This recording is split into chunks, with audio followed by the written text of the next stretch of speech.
If I dare at him on QQ today, I'll dare to pounce on him tomorrow. Yi Zhou, I don't believe you, unless you try it and fall over.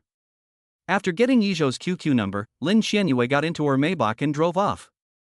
Looking at the taillights of the Maybach, Yizhou pinched his chin and muttered to himself. No wonder there were so many people at school before, asking around for Lin Xianyue's QQ number with no news. It turns out she doesn't have one at all. But, the school flower's QQ number that so many people at school have dreamed of adding, I just stood there and added it? Yizhou went back and studied all night, and went to bed early to get some rest. Before going to sleep, he didn't even wait for Lin Xianyue's friend request. He didn't think she would forget. Yizhou was a little confused, but didn't think much about it and quickly fell asleep. He woke up early in the morning and took the money Bear Kai gave him to the Amumu Hotel. When he arrived at the front desk, Yizhou handed the receptionist his ID card with ease. Hello, I'd like to book a double esports room. The room is on the 5th floor, room number 5010. Have a nice stay. Yizhou took the room card, whistled and found the room. He opened his phone and sure enough found a QQ application with a penguin as the profile picture and level 0, adding him as a friend. Without thinking, this must be Xiong Kai. Yizhou quickly typed through the application. AMU Hotel, room number 5010. Meanwhile, at Xiong Kai's house. Xiong Kai sees that it is already 8 o'clock, but his mother has not left for work. He is anxious. Oh no, he must quickly apply for a QQ number and add a Zhou, otherwise he won't know the room number. Xiong Kai makes up his mind and, regardless of his mother still being at home, sneaks into the study. He turns on the big-ass computer at home and prepares to apply for a new QQ. As soon as the computer turns on, Xiong Kai screams in pain. It hurts, it hurts, it hurts. Mom, stop pulling my ear, it's going to break. Xiong Kai turned around and saw his mother staring at him with narrowed eyes. Xiong Kai's heart suddenly sank. Oh no. Xiong Kai's mother didn't let go at all, but instead increased the strength of her grip while scolding. Xiong Kai, you good for nothing, it's almost time for the college entrance exam, and you're still playing games? You'll lose your phone and won't be able to play games.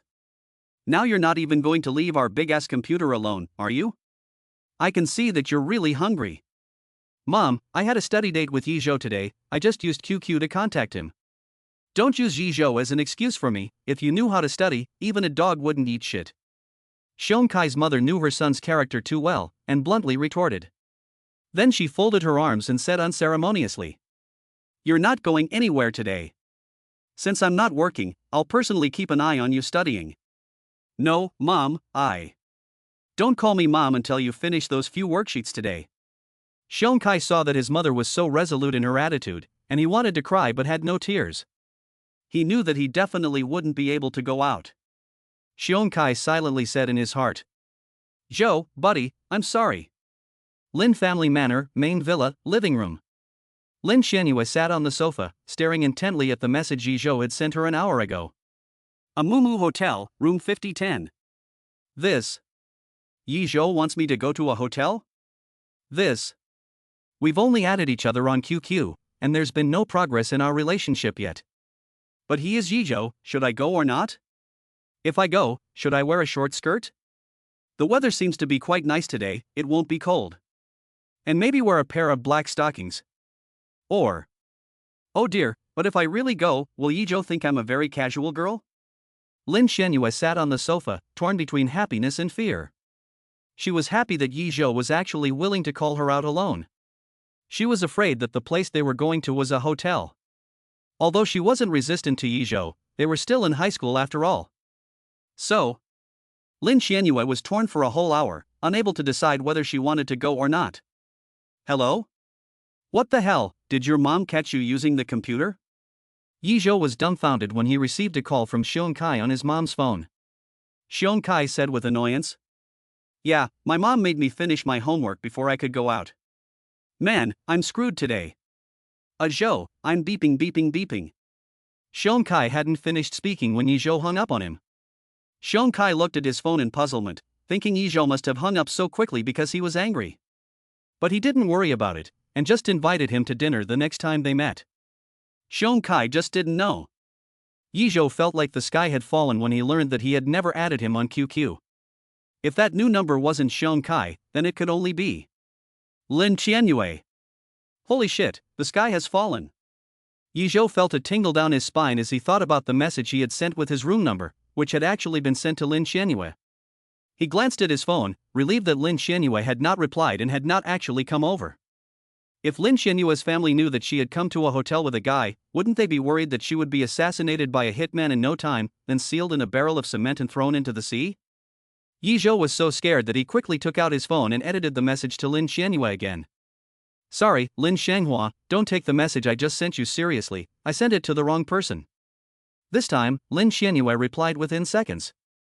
Lin Xianyue on the other end of the phone saw this message, and her expression, which had originally been one of infatuation and confusion, instantly turned cold. Yes, it was not an exaggeration to say absolute zero. Sent it to the wrong person? So, Yi Zhou was going to send this message to another girl? At this moment, Lin Xianyue no longer had any confused thoughts. She narrowed her eyes, and there was endless anger in those beautiful eyes. Fine, fine. I'll see today which girl dares to go. Lin Xianyue immediately pulled out her phone and called Lin Yan, her voice as cold as ice for 10,000 years. Uncle Li, prepare the car, immediately, right now. Chapter 9 The Sense of Urgency After Being Caught Cheating. Yi Zhou, who was sitting in the esports hotel, looked at the reply from Lin Xianyue and typed an explanation at lightning speed. Lin Shanghua is really embarrassed.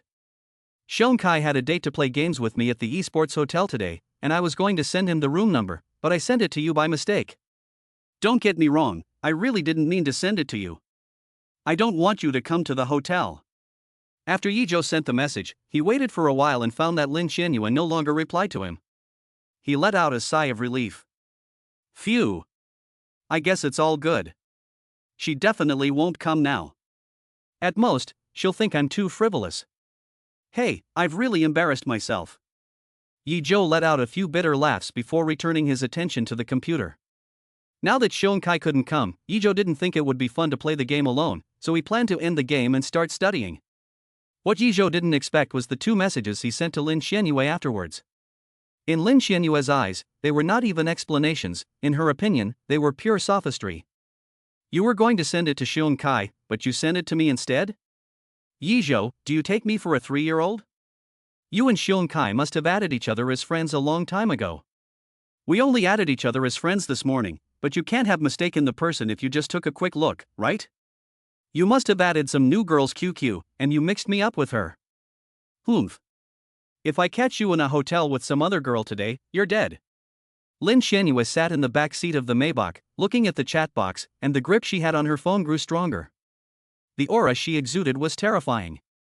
Lin Yan, who was driving, felt it and got goosebumps, feeling like he was sweating all over. He silently thought to himself. My, Master Yi. What did you do to make Miss so angry? Knock, knock, knock. Yi Zhou heard the knock on the door and immediately took off his headphones. He raised an eyebrow. Did Xiong Kai, that rebellious son, sneak out of the house? Something's up, now he's not even afraid of his mother. Yi Zhou didn't suspect a thing, ran over, opened the door, even looked around the doorway, and quickly ran back to his seat to continue playing the game. While playing, he said to Xiong Kai. Great, your mom found out, and you still dare to come to the hotel. If we were caught in the hotel, we would be dead. Go wash up first, you're pretty dirty. Aha, Yi Zhou, you're going to die. You really did ask another girl to come to the hotel? And you're still so calm, telling her to go wash up.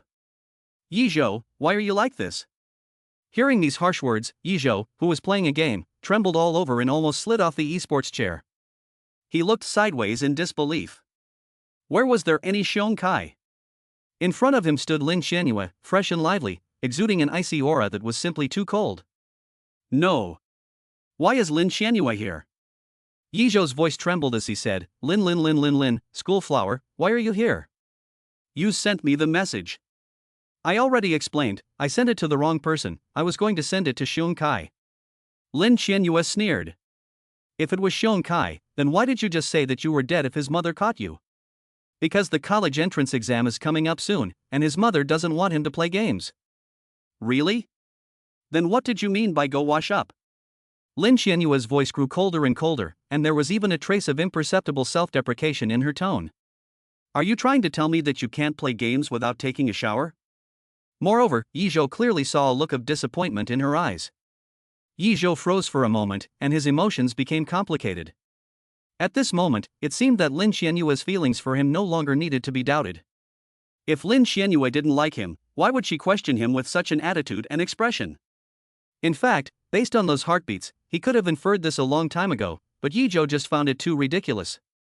Taking a deep breath, Yizhou explained with a serious expression. You've misunderstood. When I said I needed to wash up, I didn't mean take a shower. Because there are so many people coming to the esports hotel, even if the cleaners do a good job, the keyboards won't be that clean.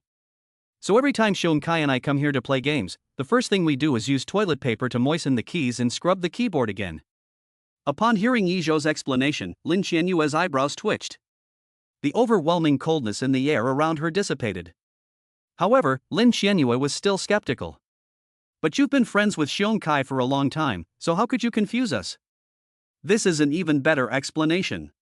Xiong Kai lost his phone the night before, and he needs SMS verification to log into QQ, so he had to apply for a new QQ account at home and add me. I had to send him the room number. As a result, when you added me as a friend in the morning, I thought it was Xiong Kai.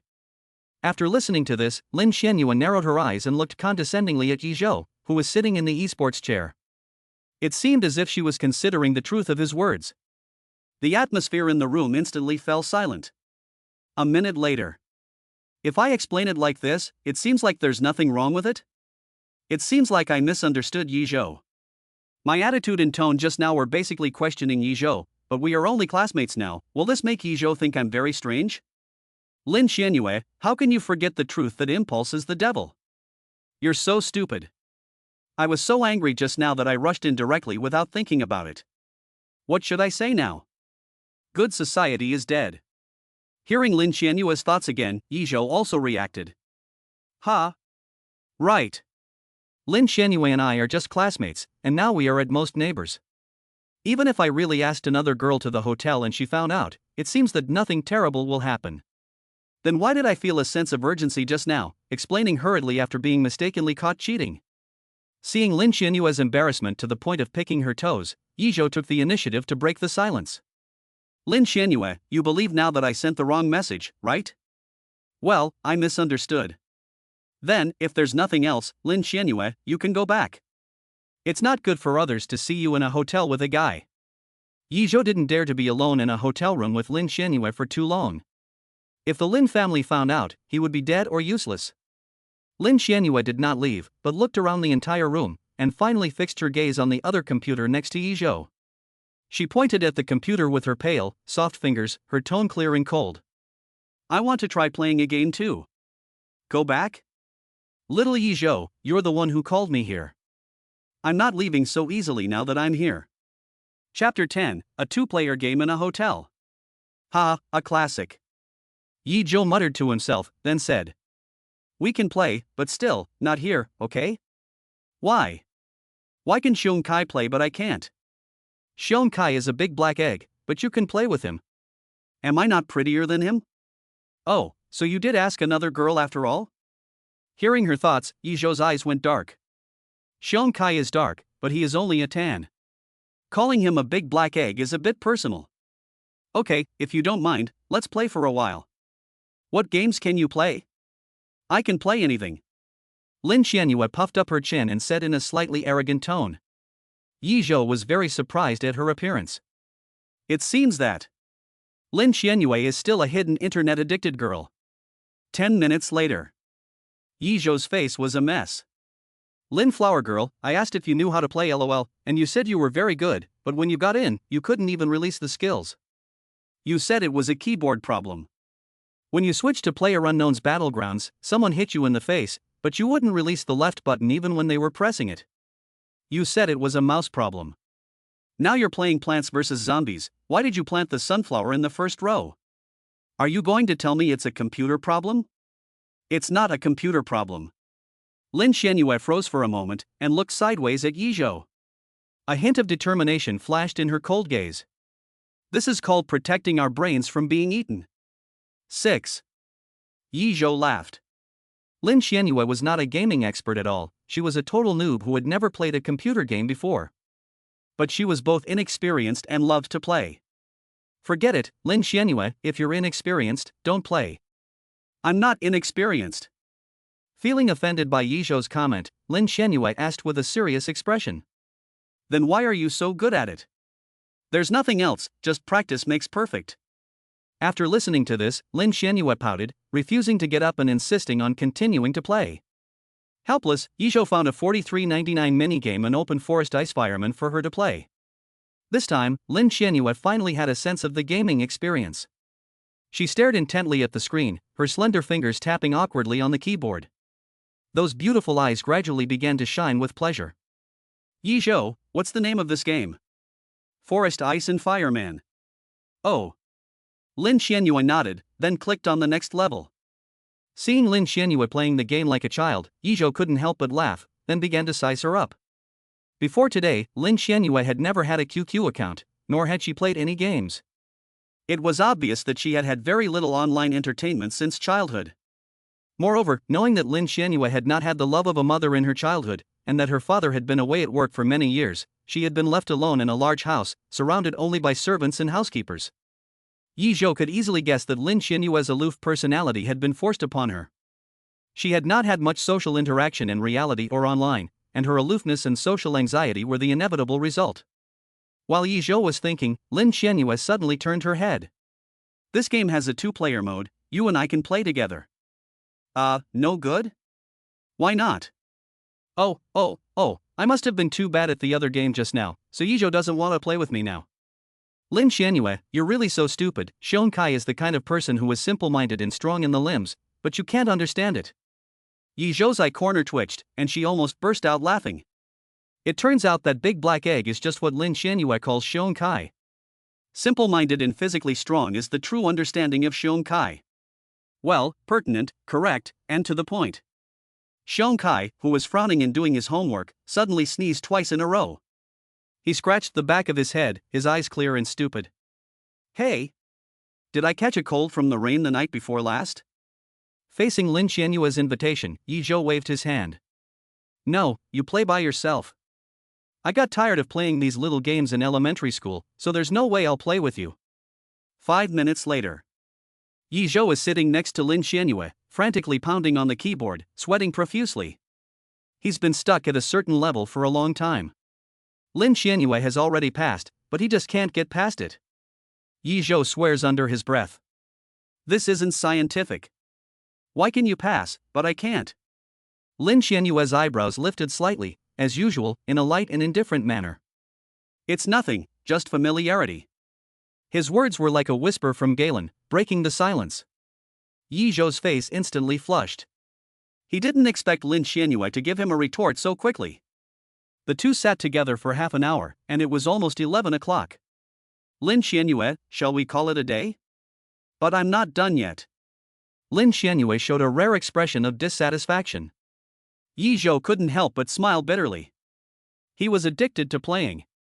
But he and Lin Xianyue had been alone in the hotel room for an hour, and he wasn't sure if the driver waiting downstairs would report the matter to the Lin family. So Yizhou lied. Let's play again later. It's getting late, I need to start studying, you should go back soon.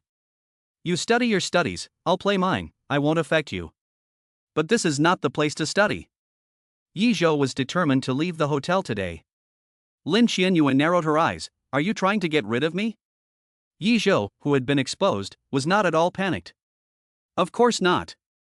You can see my school bag over there, which is full of practice questions and exam papers. Xiong Kai and I originally agreed to go over our studies after playing games. Oh. Seeing the school bag not far away, Lin Xianyue did not insist on continuing to play games. She got up and walked outside. Time passed so quickly, and she hadn't had enough fun with Yizhou.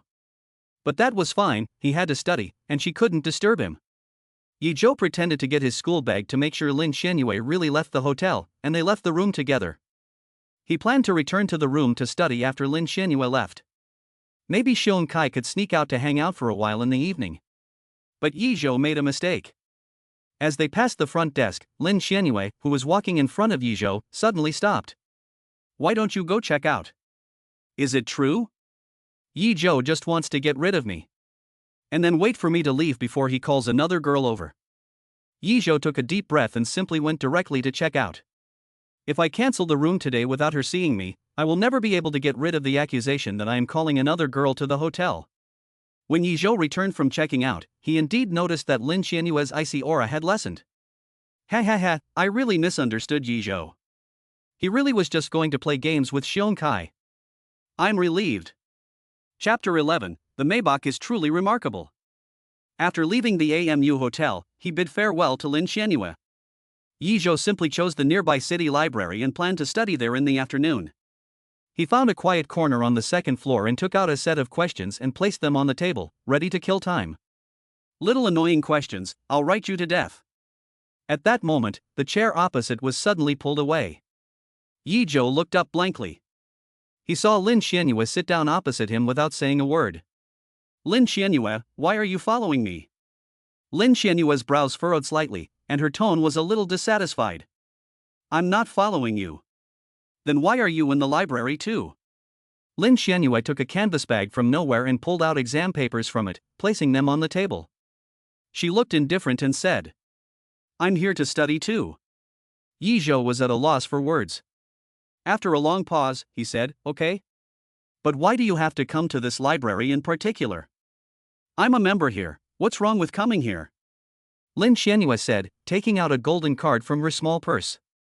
Without waiting for Yizhou to see it clearly, she took it back directly and gently said, maybe, I have been here more times than you have. Yizhou was half believing. It was true that he didn't come to this library very often, because it was still quite a distance from where he lived. But not coming often didn't mean not coming at all. He remembered that the VIP card for this library didn't seem to be as long as Lin Xianyue had shown him. Lin Xianyue wouldn't have just picked any card to fool him, would she? Lin Xianyue, this is not right, how come I remember that the VLP card for the city library is not long? Student Yi, you are disturbing my study. Lin Xianyue didn't even look up, and directly interrupted Yizhou. Oops. Yizhou, you're so annoying, if I keep asking, I'm going to give myself away. I just want to spend more time with you. However, it seems that Yizhou likes to review in the library, so I'll have to bump into him more often in the future. When I go back, I'll ask Uncle Li to get me a VLP card for every library in Bayan, so I won't blow my cover next time. Yizhou. Although he knows that Lin Xianyue's family is very wealthy, he still wants to say sorry for bothering her. In order to run into her, he is willing to spend a fortune to get library membership cards for the whole of Bayan. What a fucking shallow person. What's that saying? The romance of the poor is not worth mentioning, and the rascality of the rich is exceptionally charming. Yizhou and Lin Xianyue sat facing each other, both writing the questions on their hands without saying a word in the middle. However, Yizhou could occasionally hear Lin Xianyue's thoughts and knew that she wasn't actually writing the questions with all her heart. Instead, she was looking for an opportunity to peek at him. It was also the first time she had seen Yizhou so closely. He was so serious when studying, so cute. His hair was so fluffy, I really want to touch it. Yizhou couldn't figure it out.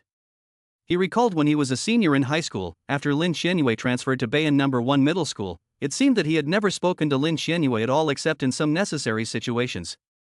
Not to mention any contact. So, why did Lin Xianyue like him in the first place? Yizhou knew that if he asked Lin Xianyue directly, he would not only not get an answer, but it was also likely to scare Lin Xianyue away. So he simply stopped thinking about it for the time being and focused all his attention on the test paper in front of him. From 11 o'clock to 1 o'clock in the afternoon, Yizhou finally finished the exam paper he brought with him. He sat up straight and stretched, then put the pen cap on silkily, as if Long Outyan was putting on his trousers. Ha, you clingy exam paper, your tricky questions have been answered by me. I'll take this knowledge, and I'll send your score to you later. Okay, you're no longer useful, now get off my desk. Yizhou finished answering the test while smugly collecting the paper. He looked up at Lin Xianyue, who was sitting across from him. Lin Xianyue, I'm done.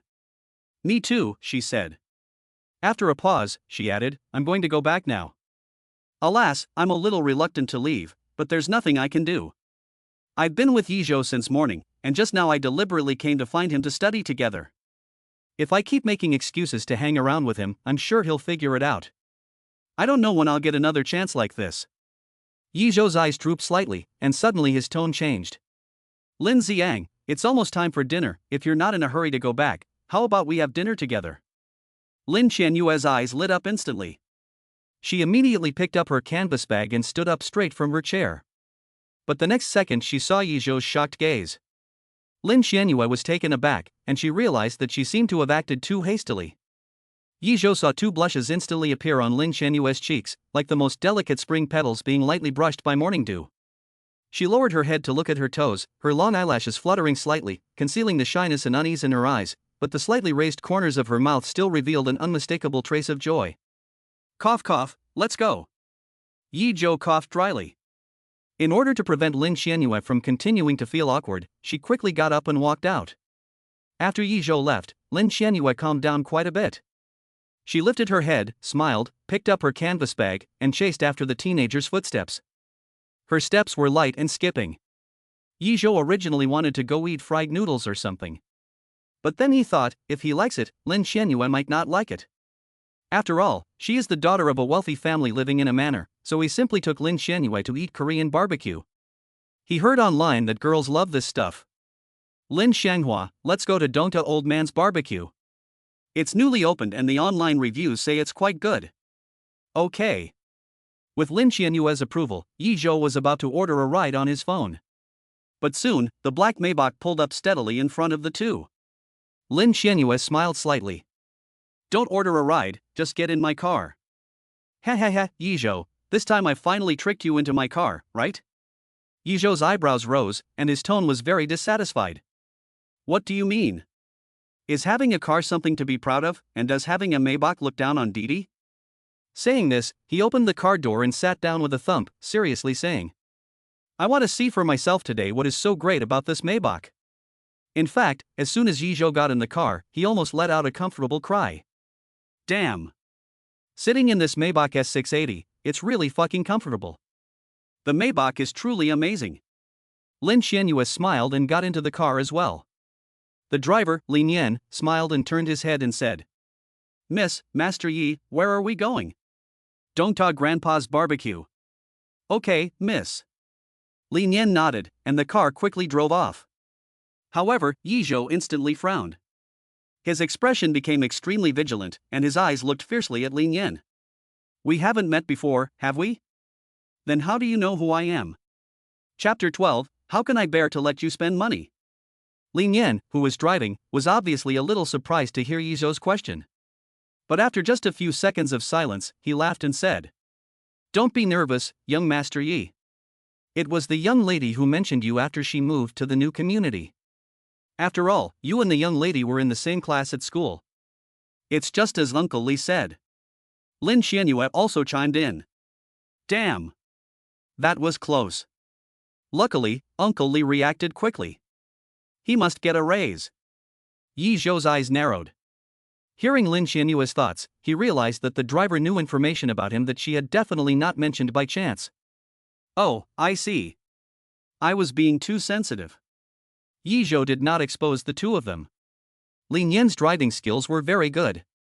On the way to the barbecue restaurant, he hardly ever applied the brakes. When they arrived at the entrance of the barbecue restaurant, Lin Xianyue got out of the car first. Yi Zhou, who had not yet got out of the car, noticed Lin Yan turn around and give him a kind and composed smile. Young Master Yi, I can see that this barbecue restaurant is quite popular, but my lady is not used to eating in the hall. So, could you please take my lady to a private room? No problem. Thank you, young Master Yi. Lin Yan had been very polite to Yi Zhou from beginning to end. Yi Zhou nodded and got out of the car, taking Lin Xianyue to the private room of the barbecue restaurant. Lin Xianyue, you order first, don't be polite. Yi Zhou handed the menu to Lin Xianyue. The other person was also unceremonious, took the menu and started ordering, and in no time it was back in Yi Zhou's hands. I'm done ordering, your turn. Sigh. Yi Zhou glanced at it casually, and his heart nearly jumped out of his chest. You really are the school beauty, Lin. When I said you don't need to be polite, I meant it, but you really didn't need to be polite, you just ordered the most expensive things. My treat. Xiao Yi Zhou, look at how scared you are, how could I possibly let you spend money? Look at how thin you are, since I have the chance to treat you today, I must let you eat more meat. Xiongkai's big black egg is so strong, my Yi Zhou can't be worse than him. Yi Zhou's face changed instantly, and he laughed, saying, If that's the case, then I won't be polite either. Of course, Yi Zhou was just saying that, and didn't really go overboard. Lin Shangyue had already ordered a lot, so he just ordered a few things symbolically and handed the menu to the waiter. Yi Zhou silently thought in his heart that after the college entrance exam, he would definitely invite her back for dinner. He didn't like to owe people anything, and he especially didn't like to owe girls anything. My goodness! Miss Lin, who taught you to throw such a big piece of meat on the grill? Be careful with the meat when you put it on the grill. Hey, it's hot and it might leave a scar. Also, don't use chopsticks that have touched raw meat to pick up cooked meat, in case there are maggots on it. After the meal began, Lin Xianyue made a series of blunders, leaving Yi Zhou dumbfounded. Well, not only is the game delicious and fun, but so is the meal. Helpless, Yi Zhou simply took over the entire table by himself. Every time the meat was done, he used the serving chopsticks to pass it to Lin Xianyue. This scene made Lin Xianyue feel a little embarrassed. She spoke with a slightly apologetic tone. I'm sorry, Yi Zhou. I rarely eat out, and usually when I eat something similar, it's the domestic helpers who help me, so. Woo-woo, Yi Zhou, don't be mad at me, I'll try to learn when I get home today. I'll fire all the maids as soon as I get home, so Yi Zhou won't think I'm a useless little brat anymore. But Yi Zhou looked so handsome and gentle when he helped me grill the meat. I'm a little full even before I start eating. Ha ha. Is that what you mean by good looking? Slurp. Yi Zhou held back the urge to laugh and pursed his lips, saying, It's fine, just eat it while it's still hot. Thank you. And so, Yi Zhou grilled the meat and Lin Xianyue ate it. No one spoke for the rest of the meal. Yi Zhou always felt the atmosphere was awkward, but didn't know what to say. Sigh. You have so much on your mind, but you don't say a word. Yi Zhou couldn't help but think to himself. But before he could finish thinking, Lin Xianyue spoke up. Yi Zhou, the college entrance exams are coming up soon, which university do you want to go to? Yi Zhou didn't answer right away, wanting to hear what Lin Xianyue had to say. But for the next few seconds, Lin Xianyue didn't even say a word. That's strange. Yi Zhou was so taken aback that he had to quickly answer. Bayan Jiatong University. Upon hearing this answer, Lin Xianyue's eyes drooped slightly, perfectly concealing the surprise that flashed in her eyes. She took a drink of water without saying a word. Why must you choose this university? No reason, it's mainly because it's the best double first-class university in Bayan. Actually, it doesn't matter which school it is, as long as it's far away from that so-called home. Yi Zhou paused, his expression changing slightly. Come to think of it, when I was little, it seems I made a promise with someone to go to Beijing University, but it was so long ago that I can't quite remember. A promise? What kind of promise was it? Click. Lin Xianyue's words were unfinished when the door to the private room was pushed open. Lin Yan walked in from outside with an urgent expression and a hurried tone. Miss, the master is back, I need to take you back to the manor right now. But Uncle Li, Yi Zhou and I haven't finished eating yet. That's true, but you know how master is. If we don't go back now, and master finds out that I let you sneak out with me, I'm afraid.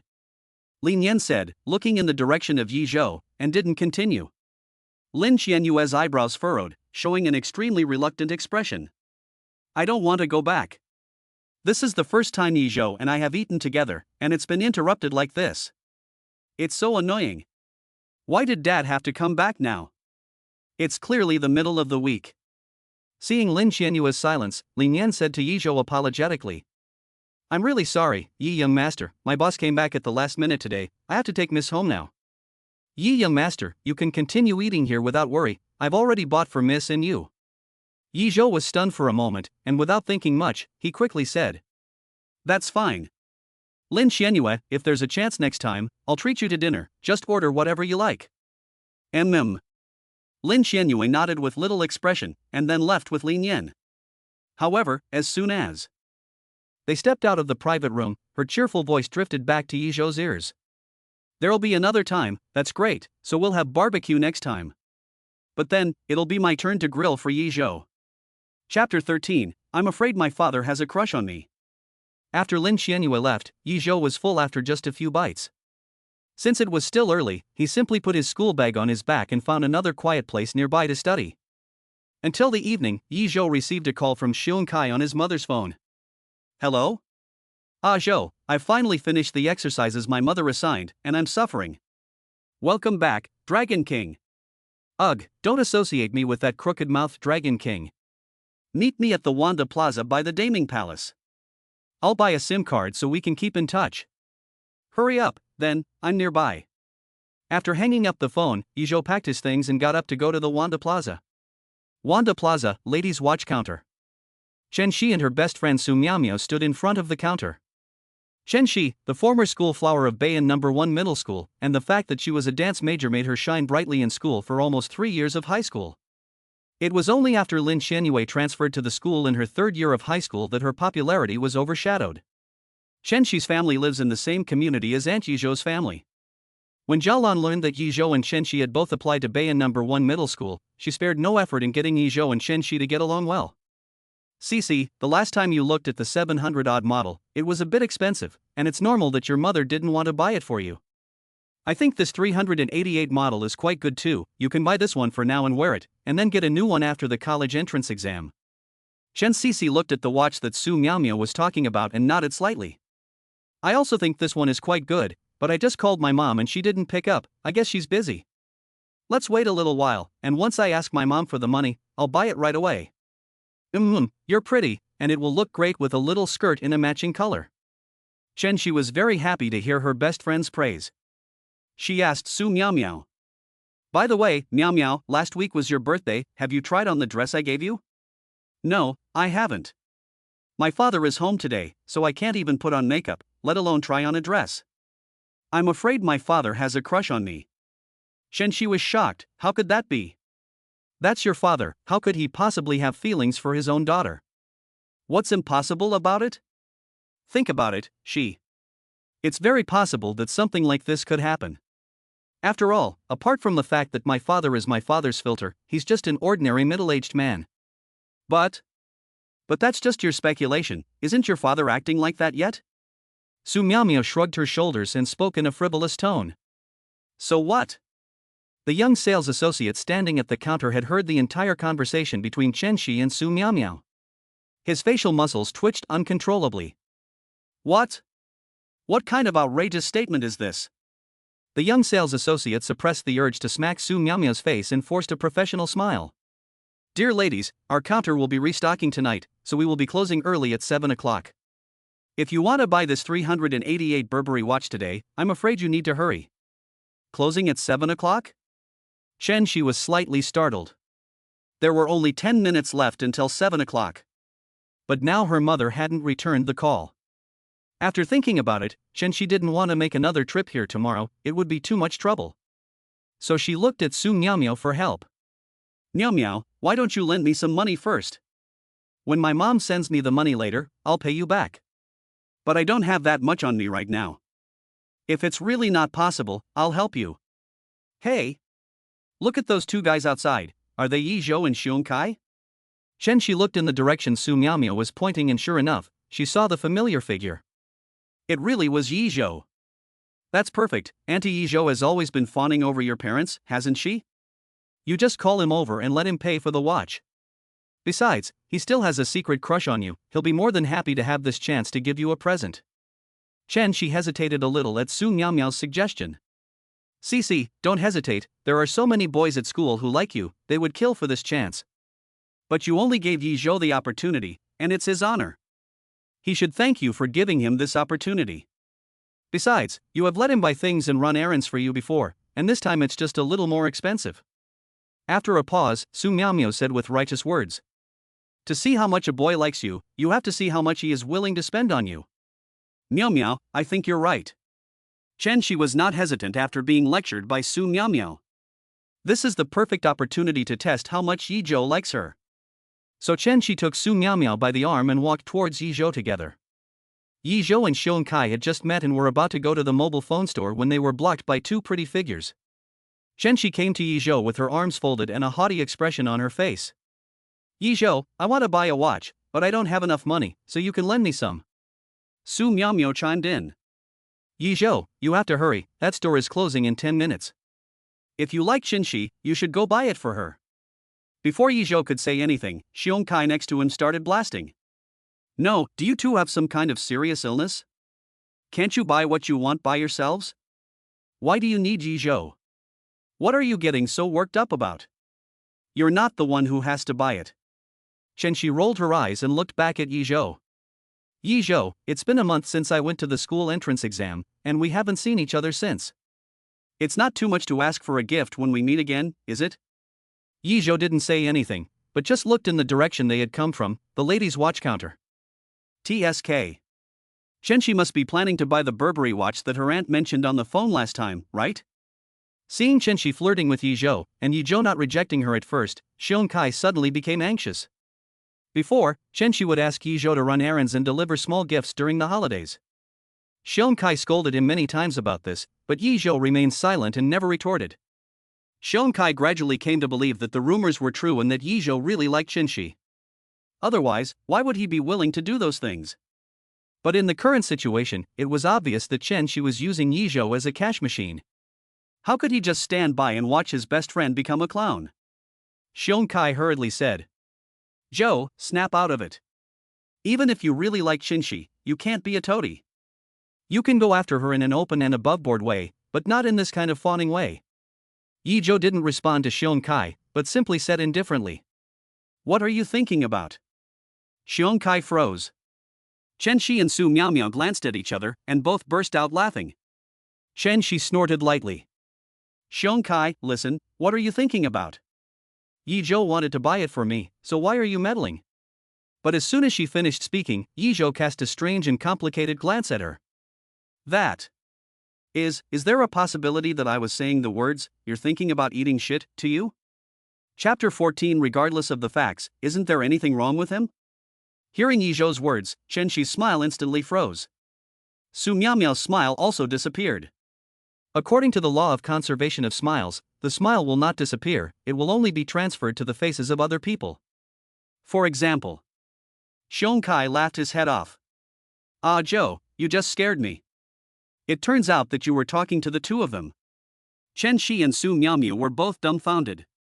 If they hadn't seen Xiong Kai's reaction, they would never have believed their ears. Yi Zhou actually said the words, "What the hell are you thinking?" to Chenxi. Is he crazy? Chenxi couldn't believe it. Yi Zhou had unconditionally helped her run errands and taken the blame for her since the start of high school, but today he dared to swear at her? No, he must be joking. Yi Zhou, don't joke with me. Hurry up and go buy that watch for me.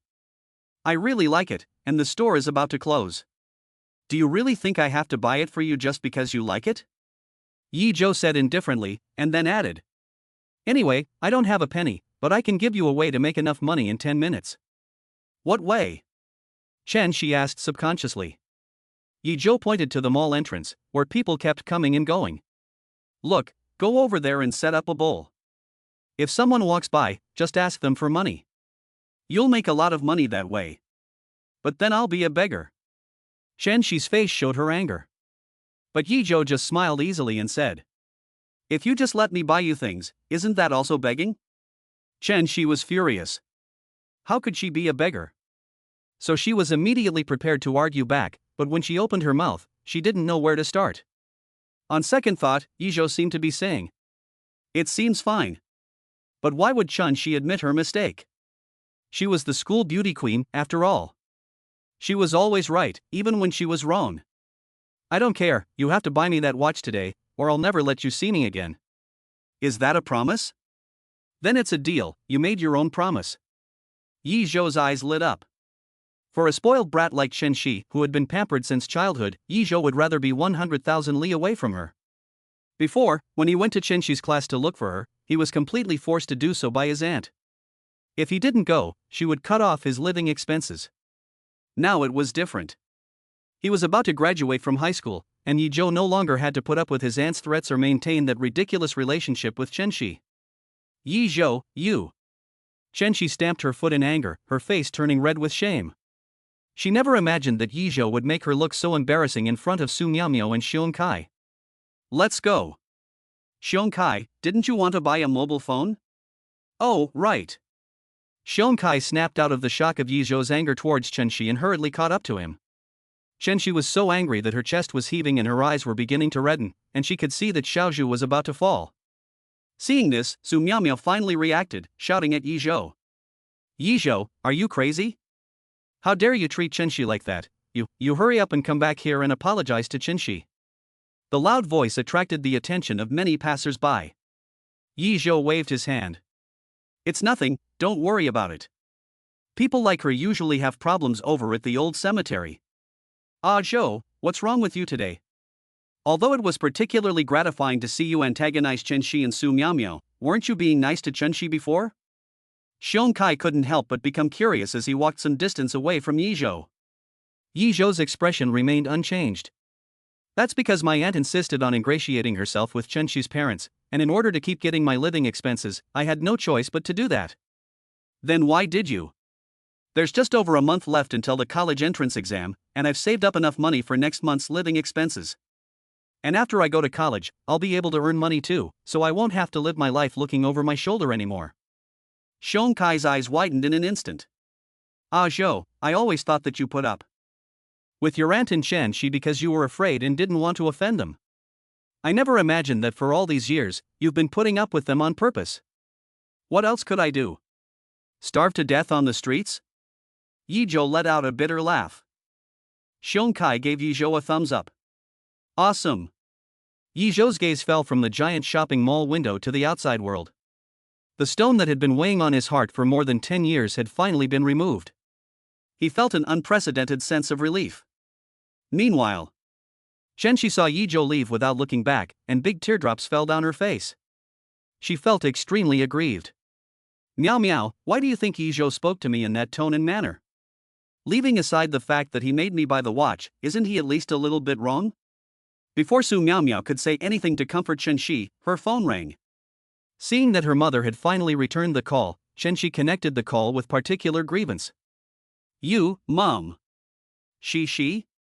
Shi, why are you crying? Who's bullying you? Yang Xiuan heard her daughter's crying voice on the other end of the phone and immediately became anxious. Shi, I was just talking to your Auntie Zhaolan and didn't hear the phone. What's wrong with you? Auntie Zhaolan? Upon learning that her mother was with Auntie Yi Zhou, Chen Shi burst into tears. Whoa, it's Yi Zhou who bullied me. I was almost out of money when I was shopping and I ran into Yi Zhou. I asked him for money, but he wouldn't lend it to me, and he even scolded me. Yi Zhou? Yang Xiuan had the phone on speaker, so Zhao Lan, who was standing nearby, also heard the conversation.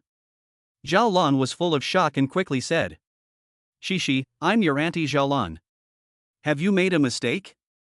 Yi Zhou is usually so nice to you, how could he do such a thing? But Yi Zhou did it, and he said that I was just like a beggar, woo. Upon hearing this, Yang Xiuan's face instantly turned black. She looked coldly at Zhao Lan, how has Yi Zhou become like this? This. Director Yang, don't be angry. Yi Zhou has always been very nice to Shi. Something must have gone wrong for this to happen today. I apologize to you and Shi on behalf of that bastard. I'll call a car to go to Bayan. I will definitely give Shi an explanation for this matter, and absolutely will not let Shi suffer. Zhao Lan spoke in a flattering tone to Yang Xiuan.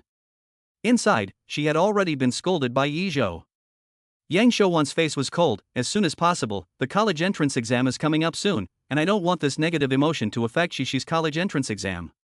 Don't worry, Director Yang, about what happened with my husband Chen just now, you see. Let's put this aside for now, Shi's emotions are the most important. Yes, I understand. Upon hearing this, Zhao Lan wanted to kill Yi Zhou. She had finally managed to beg Yang Xiuan to find a good job for her husband, but the result was that the little bastard Yi Zhou had screwed it up before it was even settled. Zhao Lan left Yang Xiuan's house. She immediately called her husband, her tone of voice extremely angry. Chen Guozheng, book a train ticket to Bayan for me right now. That little bastard Yi Zhou, I'm going to skin him alive. Chapter 15 Yi Zhou, you're a bit stupid.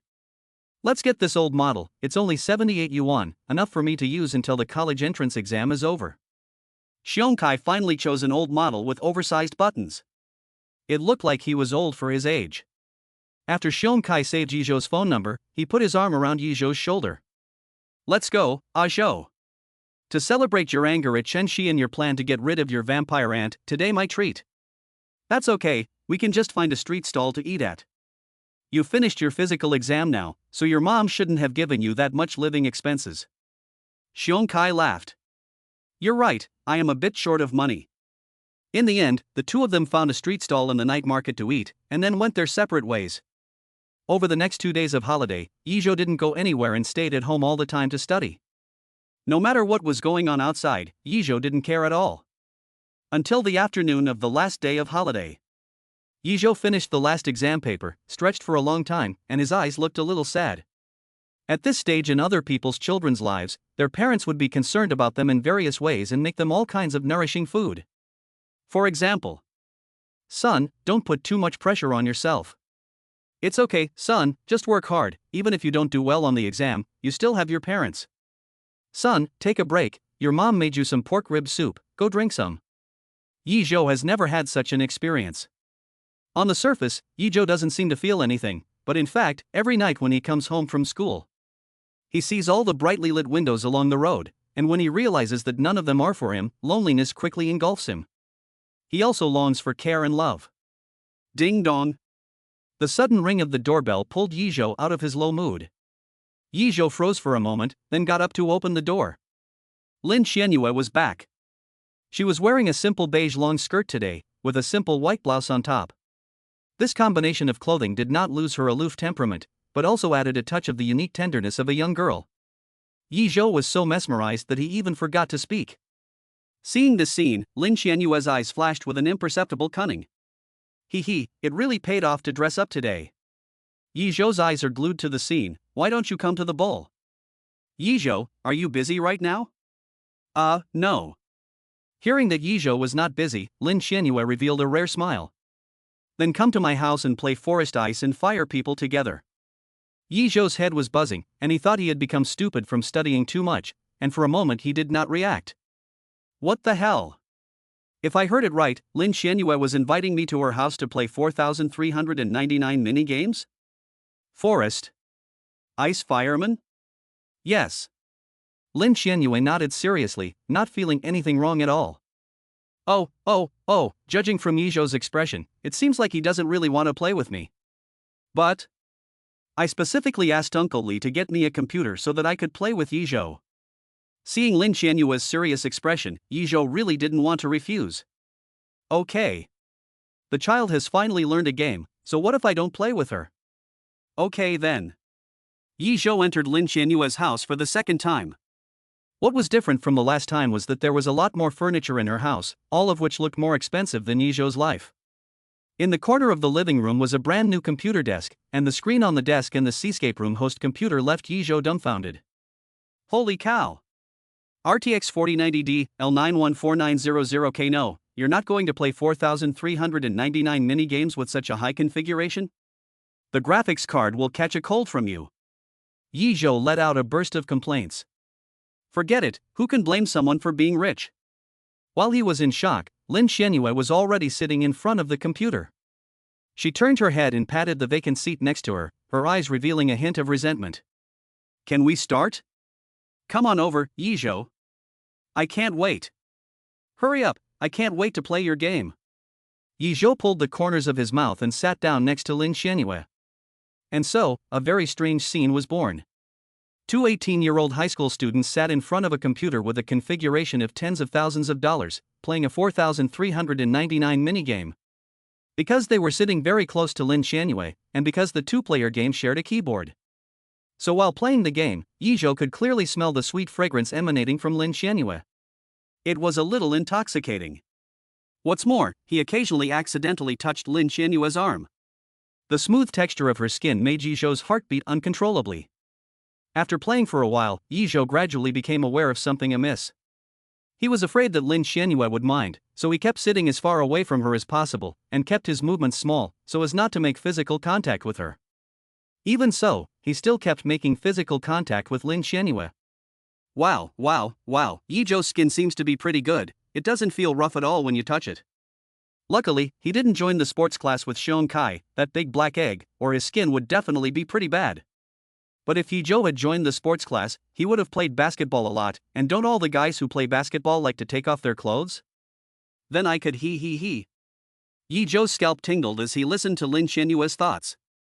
Fortunately, he was not a physical education student and could hear Lin Xianyue's thoughts. Otherwise, if he wasn't careful, the clothes he had replaced might be stolen by Lin Xianyue. The most important point was that Lin Xianyue would never be suspected of stealing the clothes. After all, no one could possibly associate the crazy man who stole the original clothes with Lin Xianyue, who was as cold as an iceberg. Yizhou always felt like his but was about to fall out of the chair, and finally he couldn't hold back any longer and said, "That. Miss Lin, if you squeeze any harder, I'm going to fall out of my chair." "Ha? Right, sorry." Lin Xianyue suddenly came out of her delight at feeling Yizhou up, and her face looked a little embarrassed.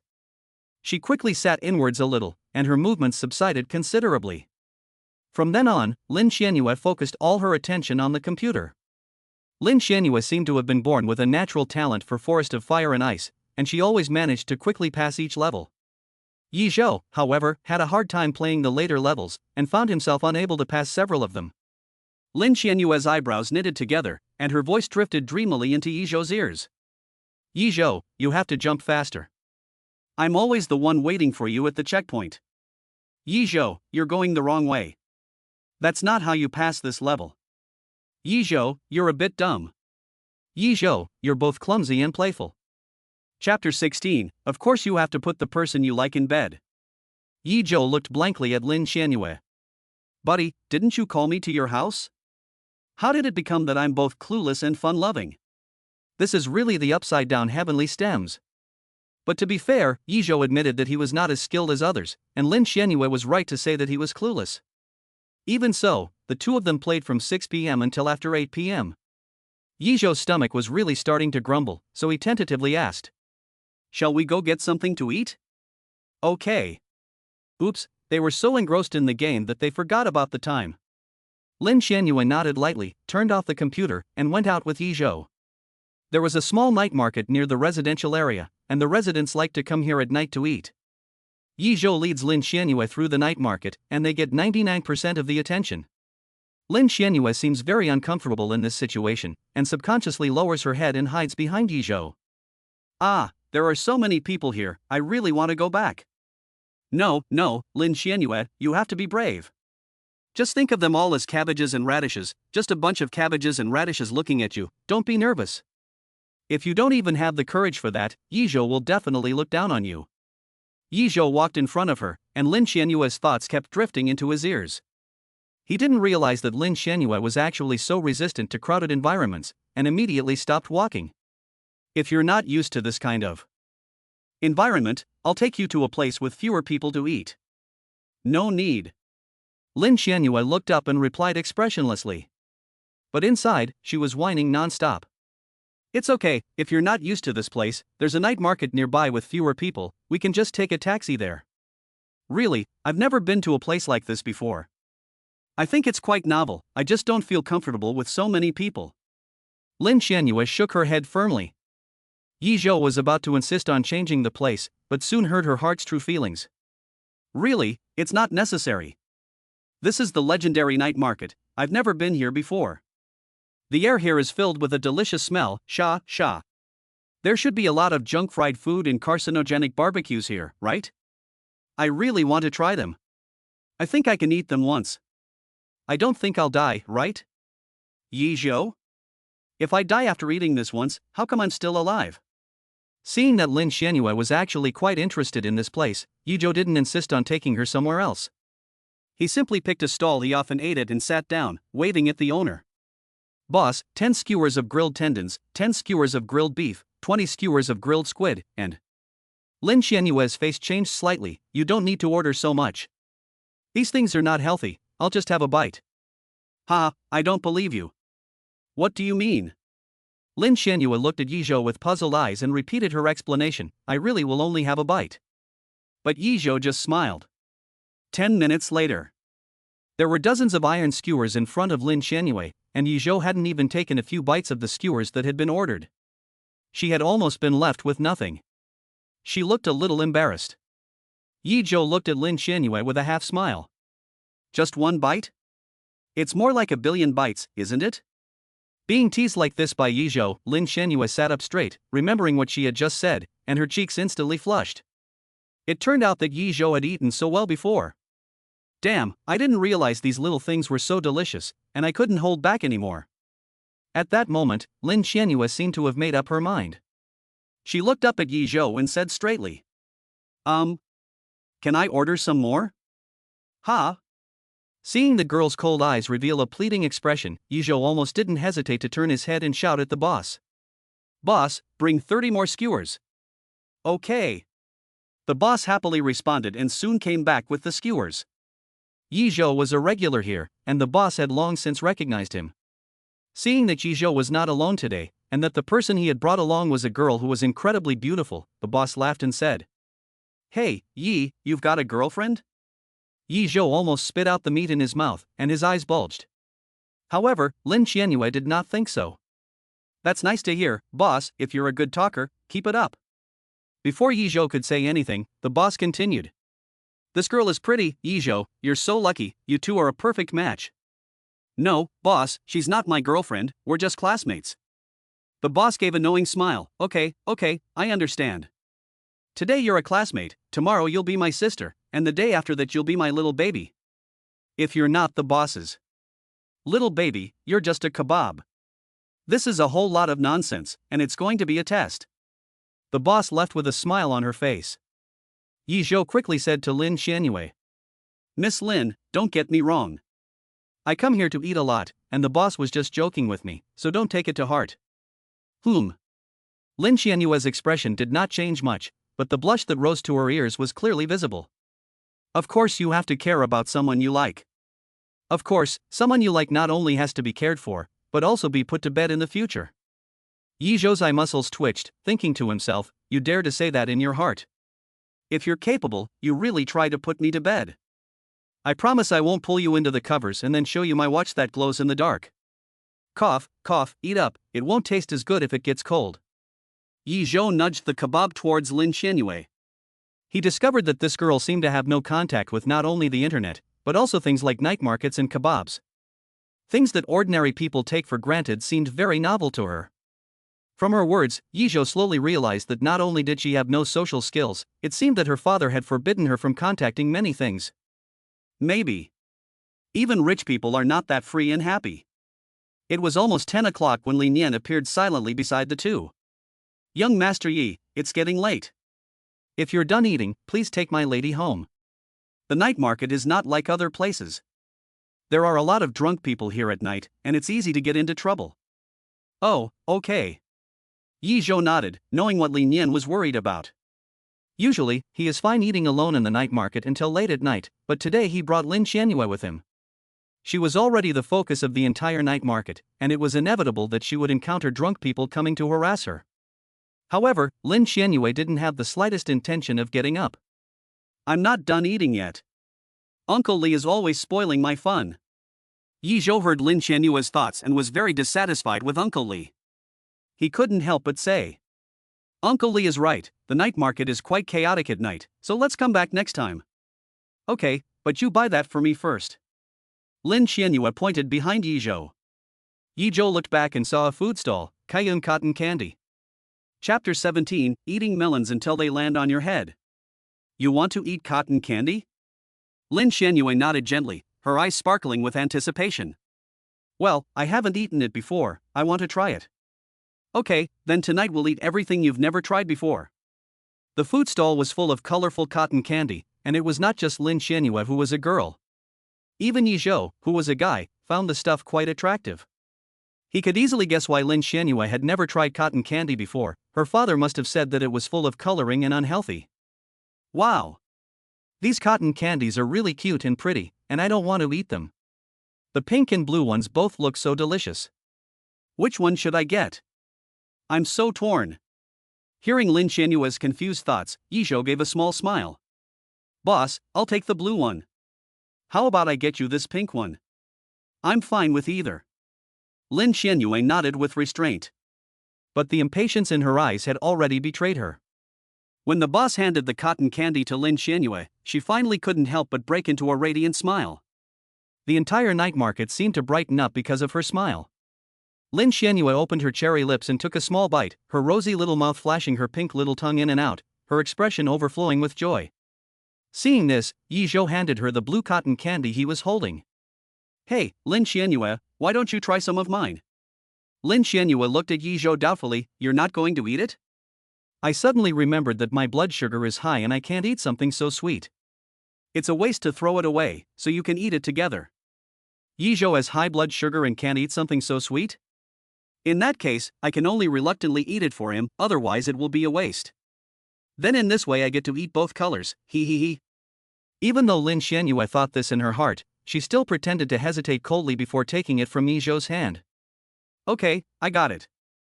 Lin Yan, who was standing nearby, had long since seen through Yizhou's petty thoughts. Seeing his young lady so happy, which was rare, he smiled with relief and then silently turned and left. If only my young lady could always be so happy, it's a pity. My lord, how have you become like this? Have you forgotten the last words of your wife before she left? After Lin Yan left, Yizhou and Lin Xianyue retraced their steps back to the residential area. No one noticed. Not far away, a boy in the uniform of Bayan No. 1 Middle School looked at the two of them leaving, his pupils quaking. The boy didn't know Yizhou, but he knew the school flower, Lin Xianyue. Lin Xianyue, regarded by countless boys at school as a cold goddess, was actually eating late-night snacks with a boy so late at night? He quickly pulled out his phone and hurriedly snapped a photo of the two walking together. Immediately, he sent it to his class group as the first message. Holy shit, this is huge news. Don't go to sleep, get up and go back to sleep. I just ran into Lin Xianyue on the street, and she actually went to dinner at the night market with a guy. The students in the group were shocked when they saw the photo. Holy shit, it really is the school beauty queen. She's really walking with a guy? Who is this guy? Why is there only a back view? Did you get a shot of his face? This guy can't be from our school, can he? Oh no, the sky is falling. My goddess is actually walking with another guy. Why is that guy not me?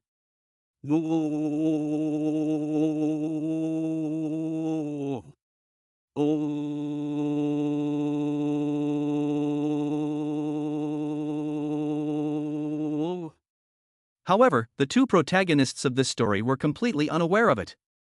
A rented room in the western suburbs, next to Bayan No. 78 Middle School. Zhao Lan was helping her son Chen Mo wash the dirty clothes he had accumulated over the past few days, and said, Little Mo, tomorrow I'm going to go to Bayan No. 1 Middle School to look for your brother. You eat lunch by yourself after school, be good, and I'll come back in the evening to make you some stewed pork rib soup. Chen Mo was engrossed in a game and didn't pay any attention to Zhao Lan. It wasn't until he lost the game that he got up impatiently. Why are you looking for that good-for-nothing?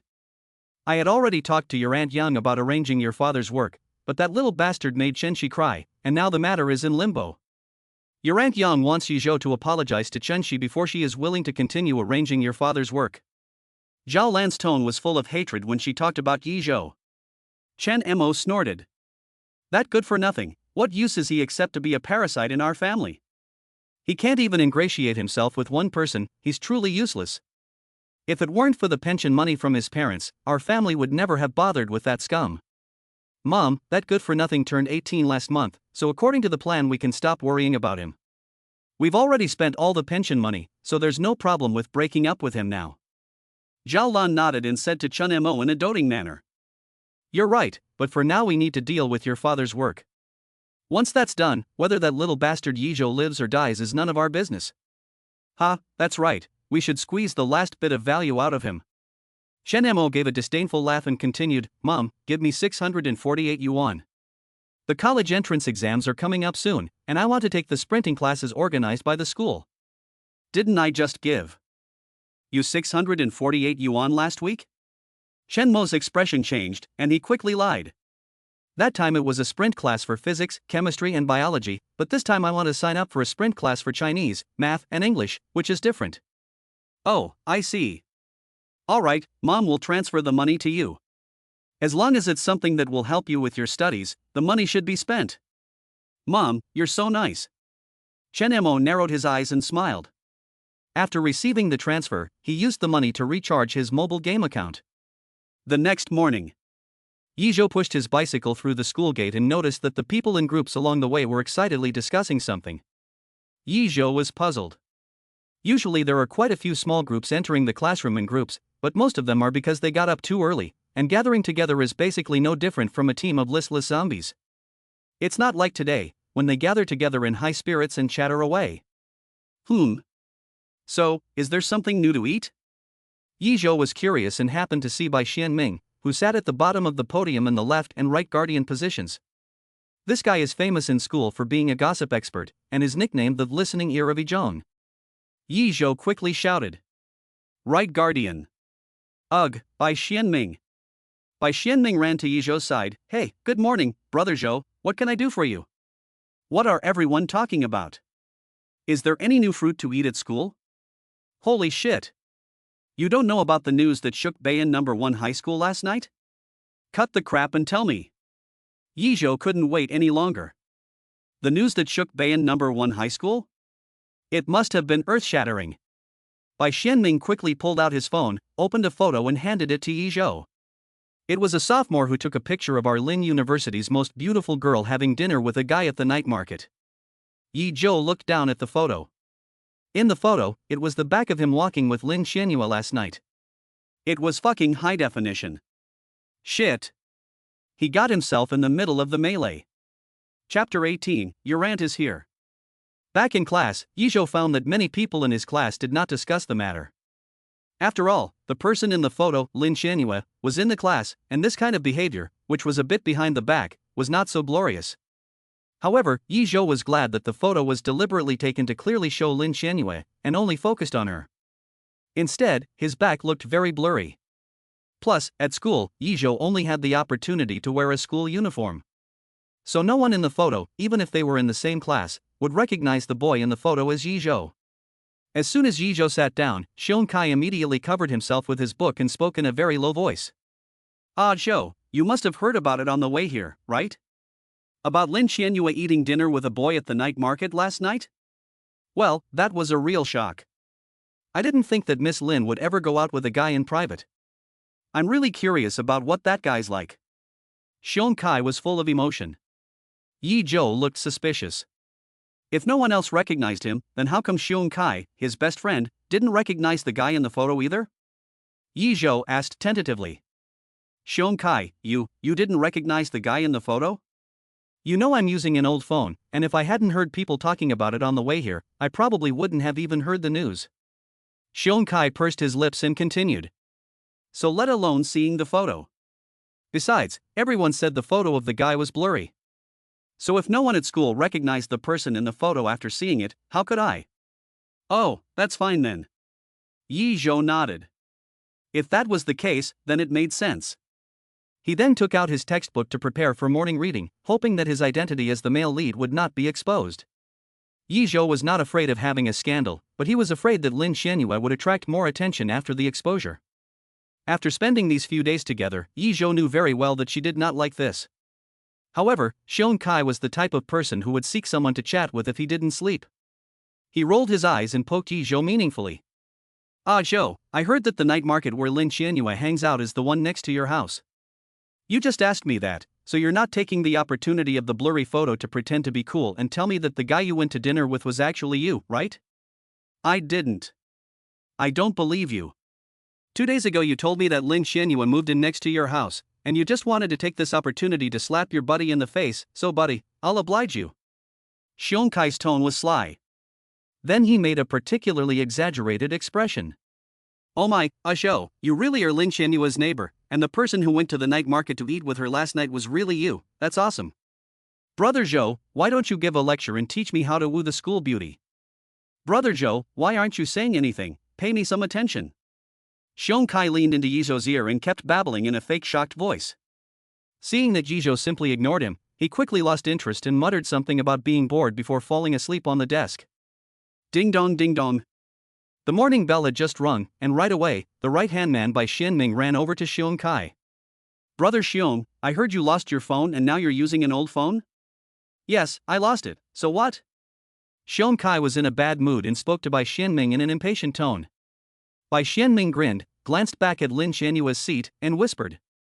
So you must have only heard the news that Miss Lin is having dinner with a guy, but you definitely haven't seen the photo. I won't allow anyone to not see the photo wherever I am. Bai Xianming winked proudly, quickly pulled his phone out of his pocket, and showed Xiong Kai the photo. Xiong Kai was very sleepy, but he was curious about what the guy who went to the night market with Lin Xianyue looked like. He rubbed his eyes and went over to take a look with sleepy eyes. The next second, Xiong Kai's sleepiness disappeared, and his eyes bulged. His face turned pale at a speed visible to the naked eye. He was completely controlled by this photo for 5 whole seconds. Because just from one glance, Xiong Kai recognized who the boy in the photo was, standing next to Lin Xianyue. To be precise, he would recognize that person even if he was turned into ashes. That's not my brother Yi Zhou, who else could it be? Bai Xianming saw Xiong Kai's shocked reaction and wanted to say something, but in the corner of his eye he saw the head teacher pass by the classroom door. He was scared and quickly put away his phone, then ran away shamefacedly. Xiong Kai's neck stiffened as he turned to Yi Zhou, and he almost cried. Holy shit, Lin Xianyue really is your neighbor? The person who went to dinner with her last night was really you? No, buddy, you. You're serious? You really deserve to die, woo-woo. Hearing Xiong Kai repeat what he had just said with tears in his eyes, Yi Zhou almost laughed. Dude, you're changing faces. Yi Zhou shrugged helplessly. Cough cough, I told you from the beginning, but you didn't believe me. Kid, stop it. Just thinking about the look on my face when I didn't believe it, I feel like Zhao Kuaiyin wearing the dragon robe, and the Tang dynasty is over. Afraid that Xiong Kai would spread the news, Yi Zhou said. It's just between you and me, but don't tell anyone, or I'll be on the school's hit list. No problem, but you have to tell me what else happened between you and Lin Xianyue. How come she went to the night market to eat with you? She's the aloof school beauty and the Lin family's only daughter. Yi Zhou looked a little embarrassed. I don't think you should hear this, I'm afraid you won't be able to handle it. No way, man, I can handle it. Okay, that day, we made a date to go to the esports hotel to play games together, but you didn't show up, and Lin Xianyue did, and... Xiong Kai felt like he had been stabbed by 1,000 arrows. Before Yi Zhou could finish his sentence, he said with a sense of resignation. Stop it, I admit I was a bit loud just now. Just the thought that you are now neighbors with the school beauty Lin Xianyue makes me jealous. While it is hard to admit defeat, it is even more heartbreaking to see a friend succeed. Hearing the class bell ring on time, Yi Zhou patted Xiong Kai's shoulder with deep meaning. It's okay, you're tall and strong, you won't have trouble attracting girls when you go to university. Really? Yi Zhou nodded seriously. Of course it's true, gold always shines, right Teasy? 2 classes later, there was a radio gymnastics session during the big break. Teacher Wang Yong, the class monitor, received a phone call, and his eyebrows furrowed. He hesitated for a moment before beckoning Yi Zhou. Yi Zhou, come here for a moment. Yi Zhou quickly walked over to Wang Yong. Teacher Wang, what's the matter? Well. Yi Zhou, your aunt is here to see you. She's waiting for you in the security guard's office. Yi Zhou was surprised to hear that Zhao Lan was waiting for him in the security guard's office. He then nodded. I understand, teacher, I'll be right there. Yi Zhou, wait. Wang Yong pursed his lips, his eyes full of concern. The guard told me that your aunt seems very angry. Did she make things difficult for you again? If it's really not possible, I'll go with you. Thank you, Teacher Wang, I can manage on my own. Yi Zhou declined Wang Yong's kindness, smiled slightly, and turned around to run towards the guard's office. Looking at the young man's departing back, Wang Yang sighed. Alas, what a good boy, but unfortunately he has such a family. Before Wang Yang could collect his thoughts, Lin Xianyue, who was standing in the front row, suddenly walked up to him. Lin Xianyue looked at the direction Yi Zhou left in a flat voice, expressionless. Teacher, I don't feel well, I want to go back to the classroom and rest. Chapter 19, Blowing Up a Teenager's Heart. In the 3 years of high school, Zhao Lan had only been to Bayan No. 1 middle school a handful of times. In fact, she had even missed many of Yi Zhou's parents' meetings. Combined with what the teacher had just said, Zhao Lan looked very angry. Yi Zhou quickly guessed that Zhao Lan must have rushed over today because after he had confronted Chen Shi that day, Chen Shi had gone to Zhao Lan about it. But Yi Zhou was puzzled. According to his aunt's usual style, even if she was angry, she would just call and yell at him. This time, she had actually made such a big deal and come to the school in person. Yi Zhou thought about this and quickly rushed to the security guard's office. Bang! Before Yi Zhou could open the door, Zhao Lan pushed it open first. Zhao Lan's face was clearly angry, so Yi Zhou took a deep breath and tried his best to remain polite.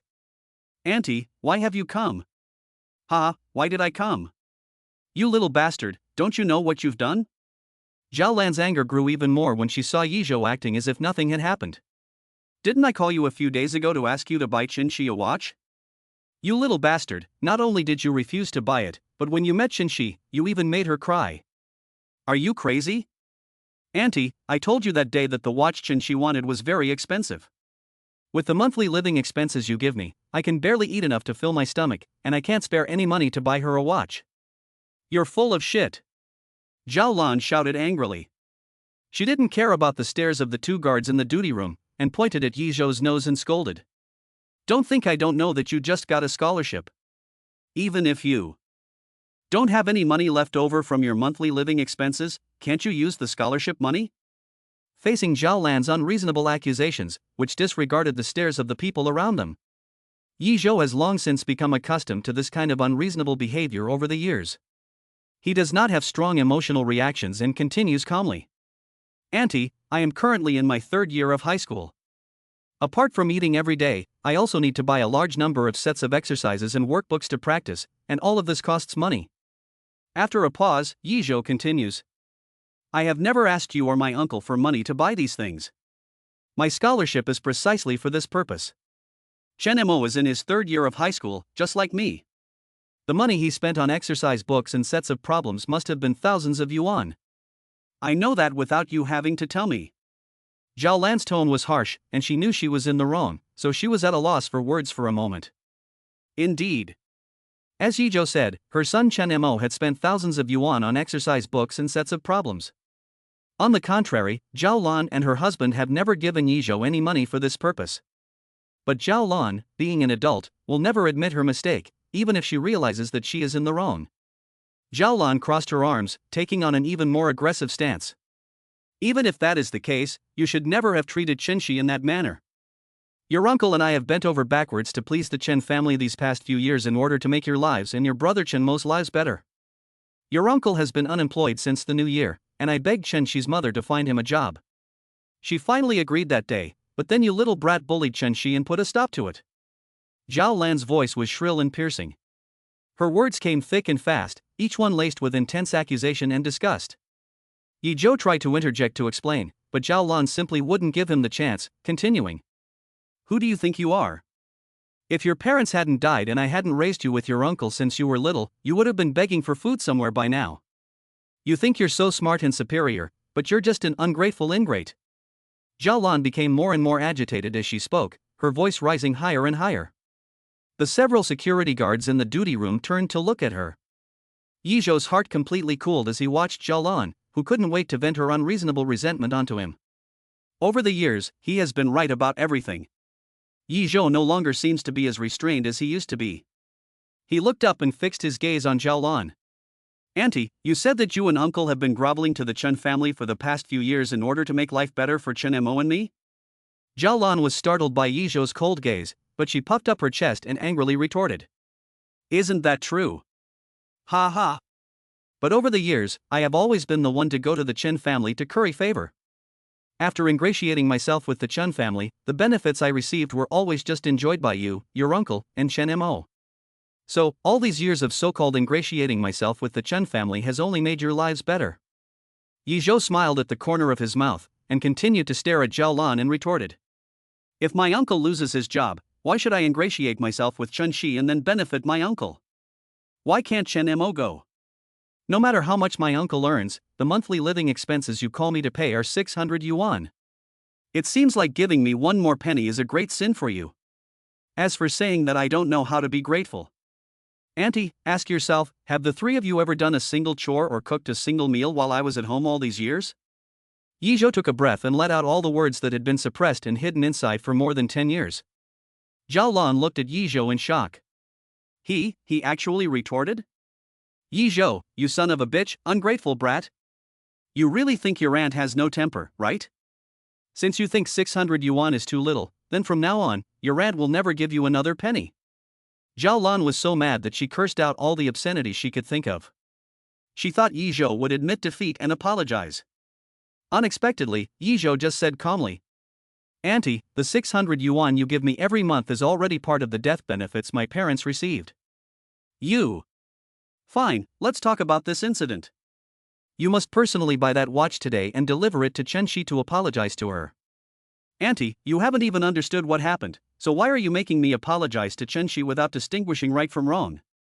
Since childhood, Yi Zhou has always been obedient, but today he seemed particularly rebellious. Zhao Lan felt her authority being greatly challenged. The more she thought about it, the angrier she became, and she raised her hand directly. Stop! As the slap was about to land on Yi Zhou's face, Zhao Lan's arm was grabbed by the elderly doorman. Parent, in our school, it is forbidden for anyone to lay hands on a student, even if it is a student's parent. We can't control how you educate your child outside of school, but as long as you insist on hitting him while he's still in school, we have no choice but to call the police. The guard said coldly. Zhao Lan was furious and her eyes were wide with anger. Fine, Yi Zhou, you're really something, just like your deadbeat parents. You don't have to apologize to Chen Shi today, but you have to give me 1,000 yuan, otherwise you'll never set foot in this school again. I don't have that kind of money. Do you really think I'm that gullible? Don't think I don't know that you've been renting your own place since you started high school. If you have the money to rent a place, how can you not have $1,000? This $1,000 is to repay me for paying your accommodation fees for 3 years of high school. Yi Zhou laughed in anger. How dare she? Tuition, accommodation fees, living expenses, and even half of the money you used to buy a new house, wasn't it all paid for with my parents' death benefits? Yi Zhou looked at her aunt, who had started acting like a scoundrel, expressionless. I just don't have the money, believe it or not. If you don't pay, I'm not leaving today. After class, I'll show your whole school what an ungrateful brat you really are. Zhao Lan glared at Yi Zhou viciously. Yi Zhou's brows furrowed, he didn't expect her to be so difficult. He, who was always calm and composed, finally felt troubled. For a moment, the atmosphere was suffocating. Suddenly, a cold voice came from behind. 1,000 yuan, is that right? I'll pay for Yi Zhou. Yi Zhou turned around suddenly and saw Lin Xianyue standing behind him. In the late spring of 2018. The sudden wind, carrying the heat of the approaching summer, blew the boy's tousled hair around. It also blew around the boy's heart. Chapter 20, You've met your creditor in me, so you've kicked the soft spot. Lin Xianyue's appearance brought a sweet current into the suffocating atmosphere. Auntie, don't you want money? I'll give you 1,000 yuan on Yi Zhou's behalf. On Yi Zhou's behalf? Who are you? Zhao Lan had just said 1,000 yuan to deliberately make things difficult for Yi Zhou.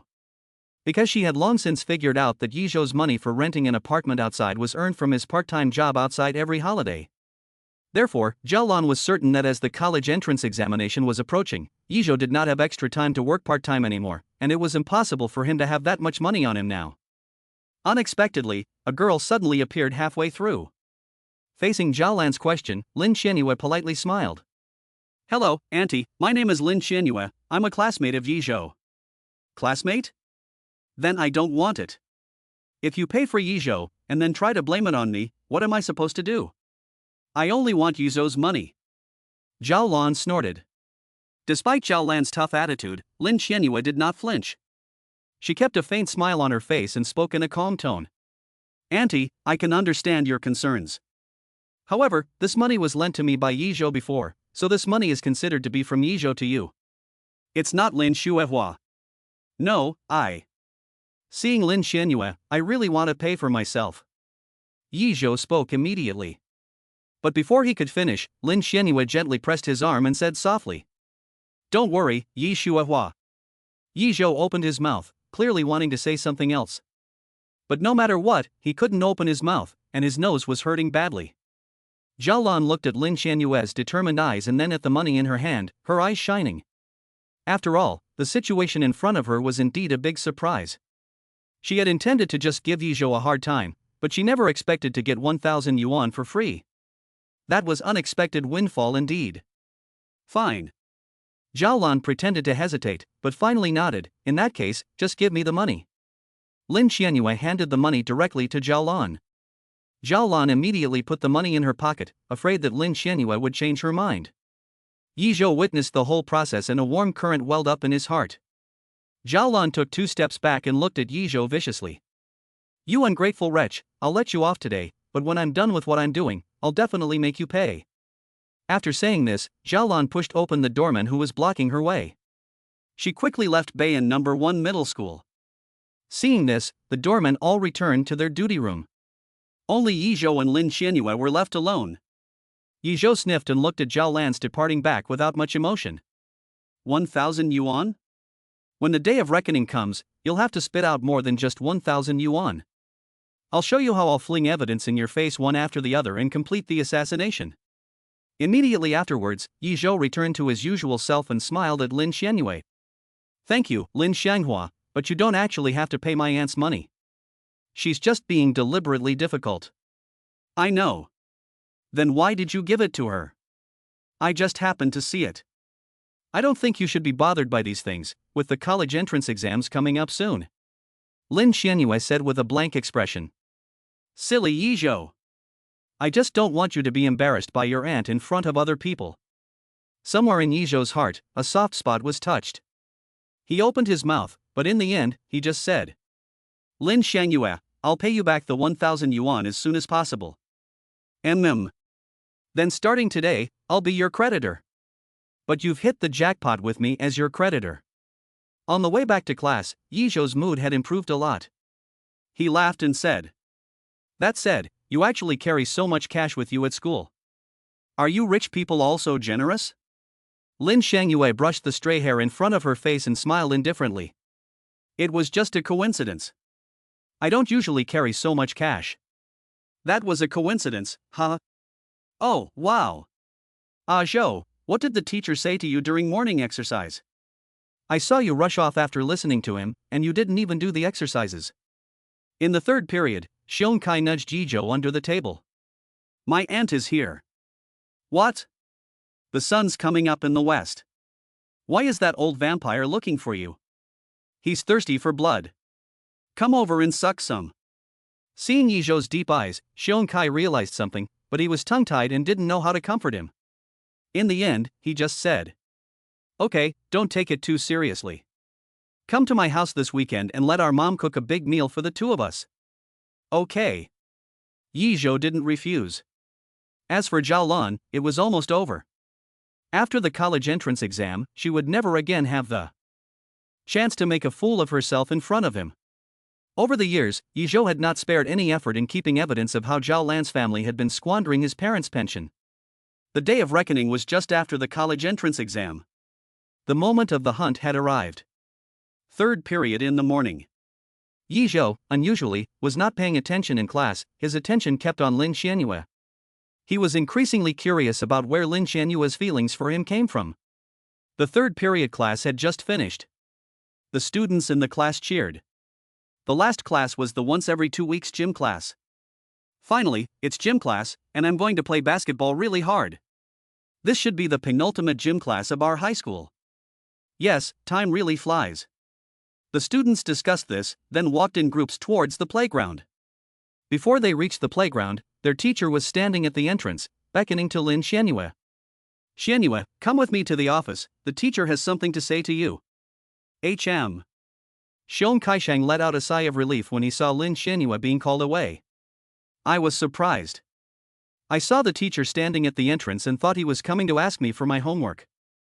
I didn't write a single word of homework yesterday. But then again, why did the teacher call Lin Xianyue to the office? As the college entrance exam approaches, the school will usually privately provide one-on-one psychological counseling to students who are expected to get into prestigious universities, to prevent these top students from having any mental problems at the last minute. Oh, so you should be called in for an interview too, right? I guess so. Yi Zhou nodded. But he didn't think it was necessary at all. After class, Xiong Kai rushed to the basketball court with his basketball. Yi Zhou had planned to sit down and rest for a while, but then he saw someone familiar who shouldn't be on the playground, heading towards the back wall. Curious, he walked towards the back wall. Uncle Li. Uncle Li? Oh, it's you, Yi. Is this gym class? Li Nian turned around and was also very surprised to see Yi Zhou. Yi Zhou nodded. Uncle Li, what are you doing here? Li Nian scratched his head apologetically. It's a long story. This morning, while you were doing calisthenics, Miss suddenly called me, quite urgently, and asked me to take a few $1,000s in cash and deliver it to the school, and she wouldn't let me use the front door. So, I had to climb in through the back wall. But after climbing in, it wasn't easy to climb back out from the inside, and I've been delayed for a class already. It's a good thing you've come, Master Yi, please help me. Yi Zhou froze. Suddenly, the concrete in his heart loosened a little. This time, he didn't want to mend it. P.S. The ant will be killed in the next chapter. Yi Zhou's retreat was intentional. You dads are really not poisonous. Chapter 21. I really want to pinch his face. Phew. I've finally made it up here. It wasn't easy. Thank you, Master Yi. You're welcome, Uncle Li. Yi Zhou waved goodbye to Li Nian with a smile. After Li Nian disappeared into the wall, he still stood there motionless. It turned out that it wasn't just a coincidence that he had brought so much cash. But just now, when you were face to face, you didn't say a word about this matter. So, this style of doing things is not a contrast. Ripples arose in Yi Zhou's heart. Zhaolan used the money Lin Xianyue gave her to look for a Burberry watch in several shopping malls, and finally managed to buy one for more than 700 yuan. Yi Zhou, you little bastard, actually dared to treat me like that today. You'll have a hard time in the future. I really don't know who raised him with so much effort, and now he's playing hard to get with me? Zhaolan cursed and swore, then bought an exquisite gift box and wrapped the watch. Although she didn't know why Yi Zhou had acted so abnormally today, she was certain that she would not be able to persuade him to apologize to Qin Shi in person. However, the apology could not be delayed. Otherwise, after all the hard work of negotiating with Qin Shi's mother, the job arrangement for her husband would be ruined. So Zhaolan called Qin Shi and planned to apologize in Yi Zhou's name. Hello? Is this Qin Shi? This is your Auntie Zhaolan. Auntie Zhao, what's up? A few days ago, didn't Yi Zhou bully you? I came to the school today to teach him a lesson, and he immediately realized how much he had gone too far. He wants to apologize to you in front of you. We're right next to your school right now, so if it's convenient for you, come over and pick up the gift. You'll like it. Apologize? Chen Shijing was sitting with Su Miaomiao having lunch when he heard that Yi Zhou was going to apologize. His eyes lit up. Humph. Damn Yi Zhou, he deserved to be lectured by your aunt after he so angered me last time. In order to prevent Yi Zhou from feeling that she could be appeased so easily, she deliberately refused.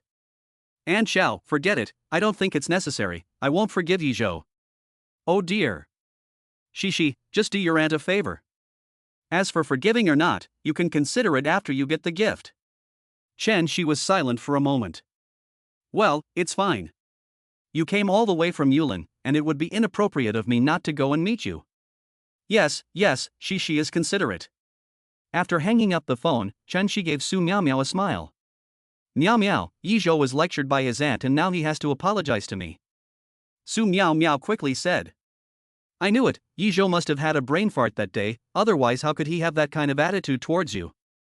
But, are you going to forgive him later, Shishi? Humph, let's see the gift first, if it's not good, who wants to forgive him? That's right. The two girls quickly finished eating and hurried to the place Zhaolan had told them about.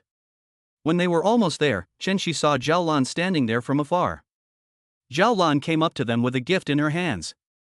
Oh, Shishi, it's been a long time. You've gotten prettier.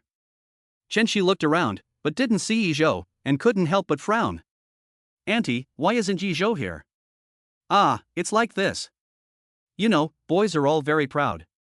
Yi Zhou felt that he had gone too far last time and was really embarrassed to apologize to you in front of you. So let me give you the gift. He also said that he hopes you can continue to be good friends in the future, and that he will never bully you again. Chen Shi's face was displeased. He's not even willing to apologize to me face to face, that's so insincere, I don't want to forgive him. After saying this, she pulled up Su Miaomiao and turned to leave. Zhaolan quickly stopped her and shoved the gift into Chen Shi's hands. Shishi, don't be in a hurry, take a look at the gift that Yi Zhou bought you, he took a really long time to pick it out with all his heart. Yes, Shishi, why don't you open the present and take a look? Su Miaomiao gave her best friend a wink. Then she lowered her voice and said, Shishi, do you see the tag sticking out? It looks like a Burberry tag. Chen Shi's face changed slightly, and she finally took the present and opened it. When she saw the present in the box, she was overjoyed. It really was a Burberry watch. And most importantly, it was the 799 model she had liked the most. Cici, it seems that Yi Zhou really meant to apologize to you. He didn't even get you the 388 model, but went straight for your favorite, the 799 model. But I never mentioned to him that my favorite was this model. Chen Cici looked doubtful. Su Miaomia laughed. Yizhou must have gone to the boutique we went to last time and asked the staff about it. We went there more than once, so the staff must remember you. Zhao Lan was taken aback and agreed with Su Miaomiao. Yes, your classmate is right, that's exactly what happened. Okay, in view of Yizhou's hard work, I'll forgive him. Chen Shi narrowed her eyes and smiled, feeling very pleased with herself. She never imagined that she could get a watch that her own mother wouldn't buy just by getting angry. This method is really good. I'll use it again in the future. Zhao Lan was overjoyed when she saw Chen Shi relent. That's right. Shishi, I have to go now, but remember to tell your mother that you've forgiven Yizhou, so she doesn't worry. Okay, Auntie Zhao, take care on the way home. After Zhao Lan left, Su Miaomio said to Chen Shi in an envious tone. Shishi, before I was wondering why Yizhou suddenly treated you that way, but now I think I finally understand. Chen Shi was confused. Understand what? You went to the school entrance exam, and Yizhou didn't see you for a long time, so it's normal for you to argue as soon as he gets back. Everyone says that quarrels are just a sign of missing someone. I want to buy osmanthus flowers to drink with you, but it's not like the old days. The author of this article quotes the last paragraph of the Song Dynasty poem Tang Dueling Lu Yiman Tingzhou by Lu Guo. This verse appears at the end and serves to summarize the entire text. It is a stroke of genius, classmates. At the end of April, it was just approaching summer, but already there was a hot and humid atmosphere. This, combined with the Chinese teacher droning on about reading comprehension questions, was a recipe for disaster. The students in the last two rows were practically all slumped over the book stacks like a wall, snoring loudly. Even Yizhou, who was very strong, could not help but feel sleepy and was struggling to stay awake. Yizhou's eyes were fluttering, and he was so cute when he was about to fall asleep, just like a little baby. I really want to pinch his face. Hearing Lin Xianyue's heart-melting voice, Yizhou blinked his eyes and instantly perked up. He looked over to Lin Xianyue's seat.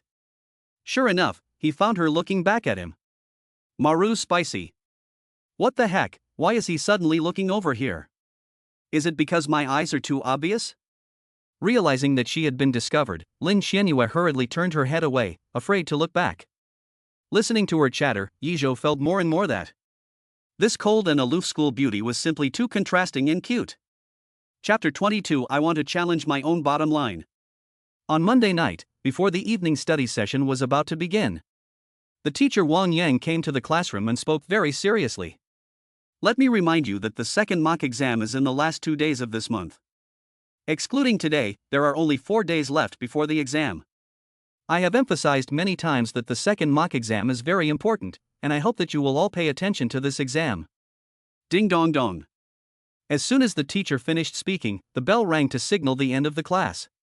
Everyone was in a good mood because school was almost over.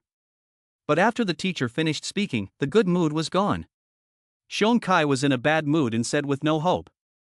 I really want to know which brilliant leader came up with this exam time. Who would want to have a mock exam before the May Day holiday? This is just adding to the pressure. It's normal. The May Day holiday is the last holiday in high school.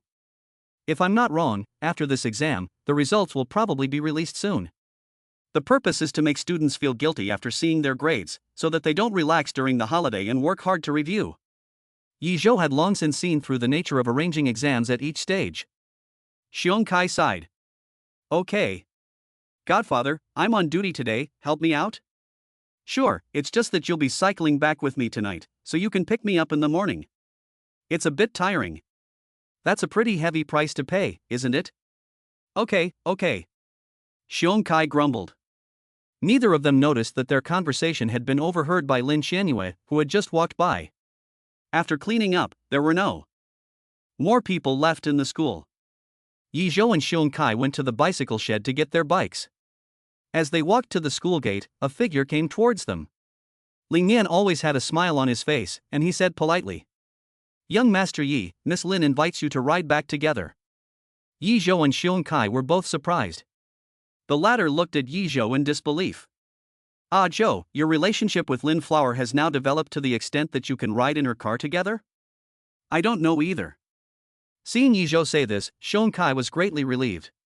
Then, with full confidence, he looked at Ling Yan. Uncle, I have accepted Lin Flower's feelings on behalf of Yizhou. I think she is underestimating the bond between our brothers. Therefore, please don't test our brotherhood in this way. How could we possibly not be able to withstand such a test? Besides, compared to the Maybach, I believe Yizhou would prefer to ride on my bicycle. Shit. Ah, Zhou, when the hell did you get in the car? Seeing that Yizhou had already opened the car door and sat down, he was dumbfounded. Not a buddy, you're starting with 0 frames? Where's the brotherhood you promised? So it's really just in his heart. Yizhou gave Xiong Kai a wink. It's really not that I can't stand the test, it's mainly that I want to challenge my own bottom line. Lin Yan saw this scene and his smile grew even wider. He turned around, got into his car, and drove off with the accelerator. Looking at the taillights of the Maybach, Xiong Kai stood in front of the school entrance, a little disheveled. Damn! It's really like the saying goes, fine wine in a luminous cup, cattle and horses have 1 cup, I have 1 cup. Lin Xiangyue, thank you for walking me home. It's nothing, we're neighbors, it's on the way. Lin Xiangyue's tone was as cold as ever.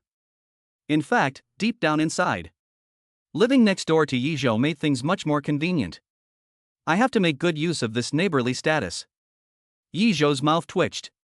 You're something. I don't know if it's my imagination, but Yizhou noticed that Uncle Li seemed to be taking a detour. He couldn't help but ask. Uncle Li, why don't we take Science and Technology 4th Road? It should be much faster that way. Oh, there's construction going on over there, it's not convenient to go that way, it's safer this way. But there's no need to take this route, it's like going in a big circle. I'm sorry, young Master Yi, the car ran out of gas, I came here to refuel. I remember there was a gas station not far from the community, right? Lin Yan was embarrassed. Young Master Yi, you don't know, the Maybach needs 95 gasoline, and that gas station doesn't have 95 gasoline. Yizhou realized. The construction, the car running out of gas, and the lack of 95-octane gasoline were all just excuses to fool him.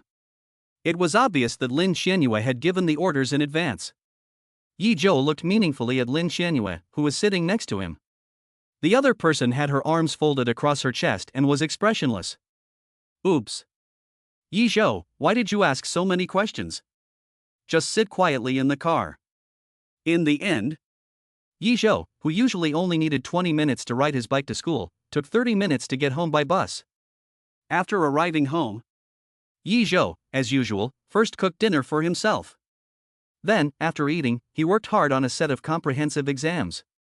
The second model exam was coming up soon, and he must not take it lightly. In fact, Yizhou's current grades were enough to achieve his goal. However, he was still working so hard because he wanted to do well in the college entrance exam. Because when the results come out, as long as he is among the top 3 at Bayan No. 1 high school and successfully gets an offer from a top university, the school will award a 5,000 to 20,000 yuan scholarship. Time quickly came to 11:30. Yizhou was about to wash up and rest when his phone vibrated. QQ prompt, you have one unread message. Yizhou clicked into QQ and was surprised to find that it was actually a message from Lin Xiangyue. Yizhou, tomorrow morning, let's go to school together in my car. After a few days, Lin Xiangyue had already replaced the little penguin avatar that came with the QQ system. Incidentally, she also came up with a new nickname, Lin Jian Xiangyue. Yizhou replied, okay, thanks, Lin Xiangyue. But let's be honest, your new nickname is a bit low, it gives the impression that you are quite a real person surfing the internet. Surf the internet more often, maybe that will give you more things to talk about with the people around you and make you seem more approachable? What is surfing the internet? It roughly means browsing the internet, getting information or entertainment, etc., which all fall under the category of surfing the internet. I see, maybe my screen name is a bit low. Thank you. Yizhou squinted at the message, always feeling as if Lin Xiangyue was mocking him. No way.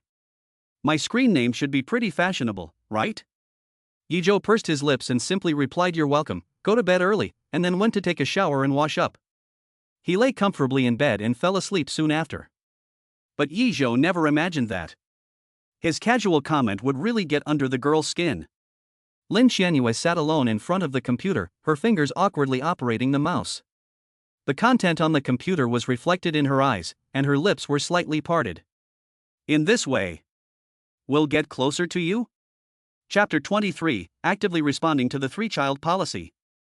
Morning. Yizhou got up a little late. He didn't have time to eat breakfast at home, so he simply grabbed a piece of bread and hurried out the door. Good morning. Hey. Yi Zhou was startled. Looking up, he saw Lin Xianyue standing at the door with her pink school bag. Yi Zhou then remembered that last night he had said that he would go to school with her in her car. Cough, sorry, I overslept this morning. Have you been waiting for a while? No, I just left a while ago. Don't worry, Uncle Li drives fast. Lin Xianyue glanced at the bread in Yi Zhou's mouth and said indifferently. She turned around and pressed the elevator button. The bread in Yi Zhou's mouth looked so delicious, I really want a bite. Lin Xianyue's heart was suddenly filled with a small thought that made the corner of her mouth slightly rise. The elevator door slowly opened, and Lin Xianyue entered sideways. Yi Zhou hastily swallowed the bread in his mouth and hurriedly followed in. The elevator door closed again, and in the small space, the breathing of the two seemed to become clearly audible. Lin Xianyue secretly glanced at Yi Zhou with the corner of her eye. Hey, there's a stray hair on Yi Zhou's head that's cocked up, it's so cute. Her gaze was fixed on the restless stray hair on Yi Zhou's head, and the corner of her mouth couldn't help but rise. A silly hair? The air froze for a moment. Yi Zhou lifted his hand and unobtrusively smoothed his hair. Lin Xianyue, who was standing behind him, saw this and her rosy cheeks puffed up, and a trace of resentment flashed in her eyes. Poof. Sitting in the Maybach S680 at the Lin's, looking out the window at those people still pedaling their bicycles, Yi Zhou felt an indescribable sense of superiority. Is this what it feels like to commute to school in a Maybach every day? Damn. I can't ride in this luxury car all the time, or my butt will get used to the feeling of sitting in it. I can't get used to it. Yi Zhou couldn't help but feel emotional. The most important thing was that it only took 10 minutes in the morning to get to the school's east gate. Yi Zhou couldn't hold back any longer. He had wasted 20 minutes last night. Miss, Master Yi, we're here. Well. Lin Xianyue, why don't you get off the car first, and I'll wait until there are fewer people around before I get off, so that I don't get hated on by other boys. Yi Zhou looked at the school gate, where people were coming and going, and his heart sank. He had thought that, given Lin Xianyue's personality, she would have just said, suit yourself, and gotten off the car. What Yi Zhou never expected was. Lin Xianyue glanced at him, and with an expression as if nothing had happened, she said something that shocked the world. Brother is so cold. How can such cold words come out of a 36-degree mouth? Yi Zhou and Uncle Li's pupils simultaneously contracted. They looked at Lin Xianyue in disbelief, both feeling that they had woken up too early in the morning and were hearing things. Otherwise, what kind of nonsense had just come out of Lin Xianyue's mouth?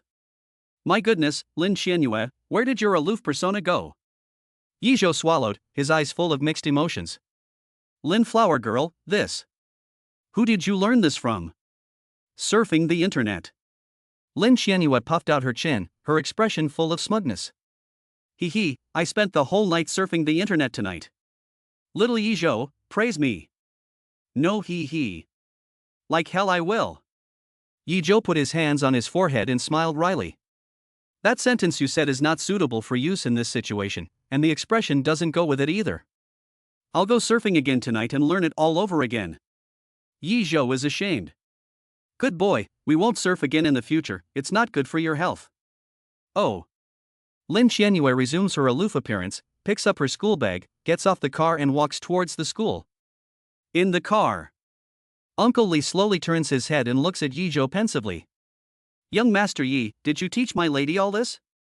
Ahem, Uncle Li, I'm almost late, bye-bye. Yi Zhou scuttles out. Seeing the two of them leave one after the other, Lin Yan's face was full of a wistful smile. Gee. Young lady and young Master Yi are getting more and more compatible. My old, long-forgotten girlish heart. This is even more interesting than reading My Childhood Sweetheart is a school bully who keeps hitting on me. Yi Zhou ran all the way into the classroom, and just sat down in his seat when Xiong Kai came over to him with a strange expression. Hey! Young Master Yi, you almost arrived late today. Was it because the Maybach got stuck in traffic? Don't be so sarcastic, acting like a little eunuch. Xiong Kai was still jealous about what happened last night, and he was especially unhappy. Ah Zhou, you're so spineless.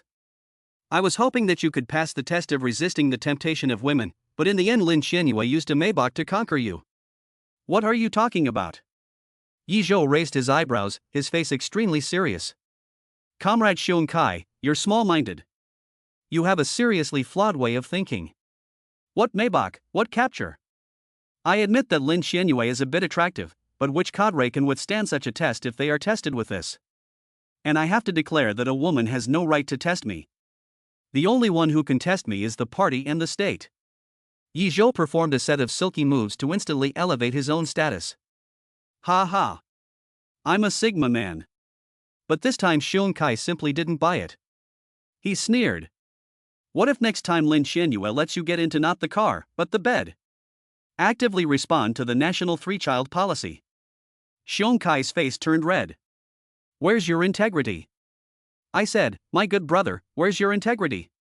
Damn, he even answered so crisply. And the dog's eyes were so determined, you're fucking joining the party. Just as the two were arguing, a pretty figure walked in through the back door. Without warning, she placed the bag of bread and milk on Yi Zhou's desk with a loud thud. Yi Zhou, this is the breakfast I bought for you.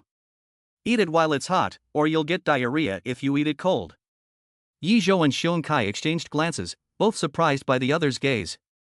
Because the person who brought Yi Zhou breakfast was none other than Chen Shi. Yi Zhou was shocked. Breakfast?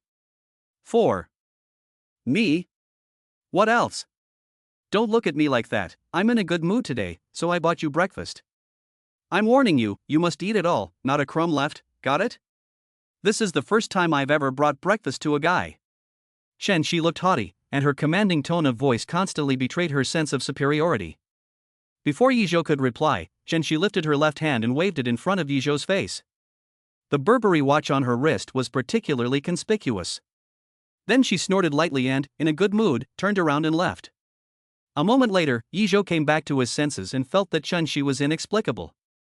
Xiong Kai, on the other hand, looked at Yi Zhou in confusion. Ah Zhou, what's wrong with Chen Shi? Why did she give you breakfast for no reason? I remember that she used to always ask you to bring her breakfast. Is she having a brain problem after being so angry with you last time? How would I know? Maybe she just wanted to show off her watch to me? Yi Zhou recalled Chen Shi's performance just now and guessed with her chin in her hands. Xiong Kai also felt that this was the case when he heard it, and couldn't help but spit.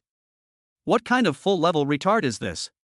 Chen Shi just wanted to tell you, Yi Zhou, look, if you didn't buy me a watch, there are plenty of people who would, and now you regret it, right?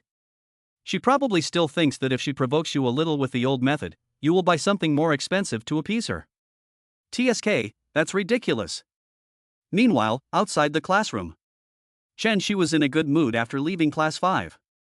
Su Miaomia was waiting for her outside the door. Shi, did you give Yi Zhou his breakfast? Of course I did.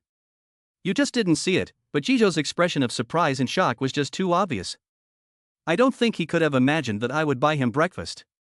Chen Shi said with a smile. Meow meow, you need to learn a lesson. If you want a guy to chase after you, you have to give him a little something. Like Yi Zhou, he made me angry and then he gave me such an expensive watch to make me happy.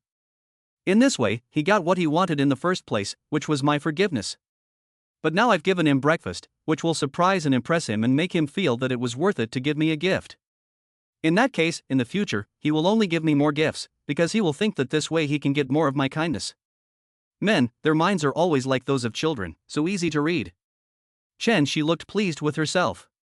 She just didn't understand that when a guy likes you, he is indeed very childish. When he doesn't like you anymore, he is even more mature than your father. Not to mention, Yi Zhou never liked Chen Shi. Chapter 24, The Crafty Lin Xianyue.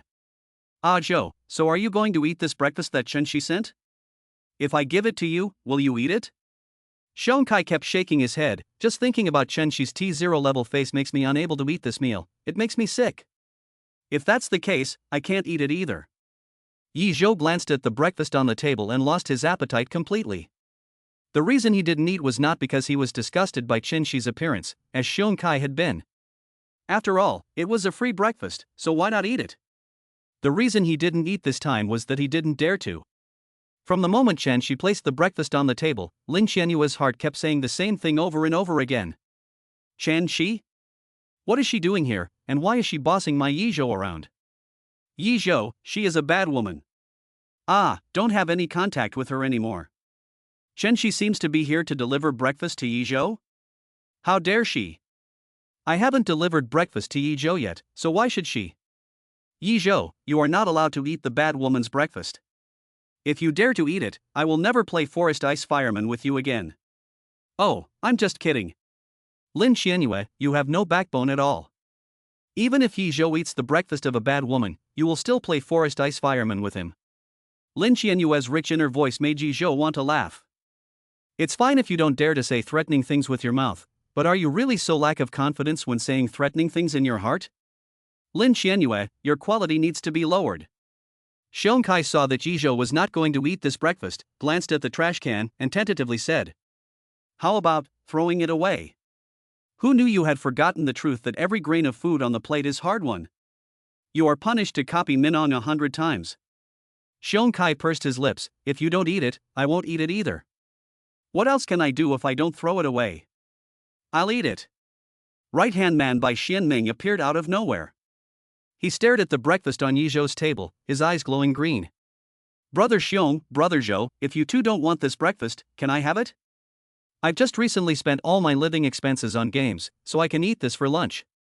Okay, you can have it. Godfather Yi Zhou, on your behalf, I, your adopted son, by Xian Ming, bow to you.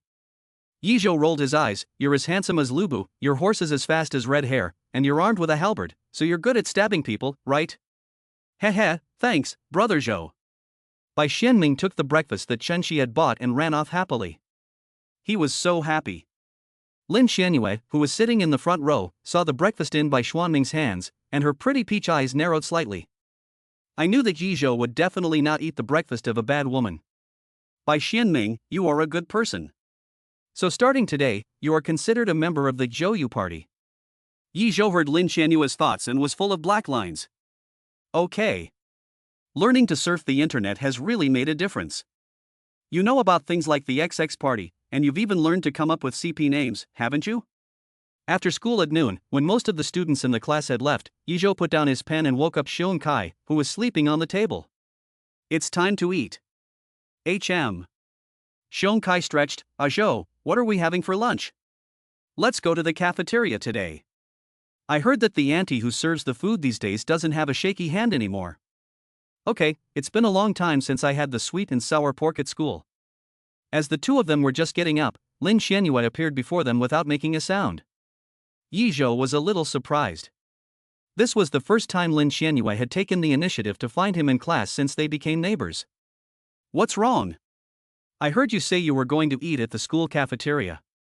"Yes." Lin Xianyue pursed her lips, her gaze shifting to the window, her voice a little weaker. "Well, I want to go too." "Lin Xianyue, you're so brave, to take the initiative to say it. Everyone says the food in the cafeteria is super delicious, I must try it this time. With Yi Zhou together, today will definitely not be like last time, when we got to the door but backed out." Xiong Kai was dumbfounded. Lin Xianyue actually took the initiative to suggest going to the cafeteria to eat with Yi Zhou? This can't be right. Hasn't teacher De Lu released a new work yet? Then what is this sci-fi masterpiece? But after the shock, Xiong Kai's heart was full of trust in his good friend. Xiong Kai coughed lightly. "Lin Flower Girl, Zhou was able to ride in your Maybach home last night because you two are neighbors. But today he definitely will not take you to the cafeteria. After all, if other boys see this, Zhou will definitely be on our school's boys' assassination list. Lin Flower Girl, you don't want your relationship to be discovered by others, do you? Is that so?"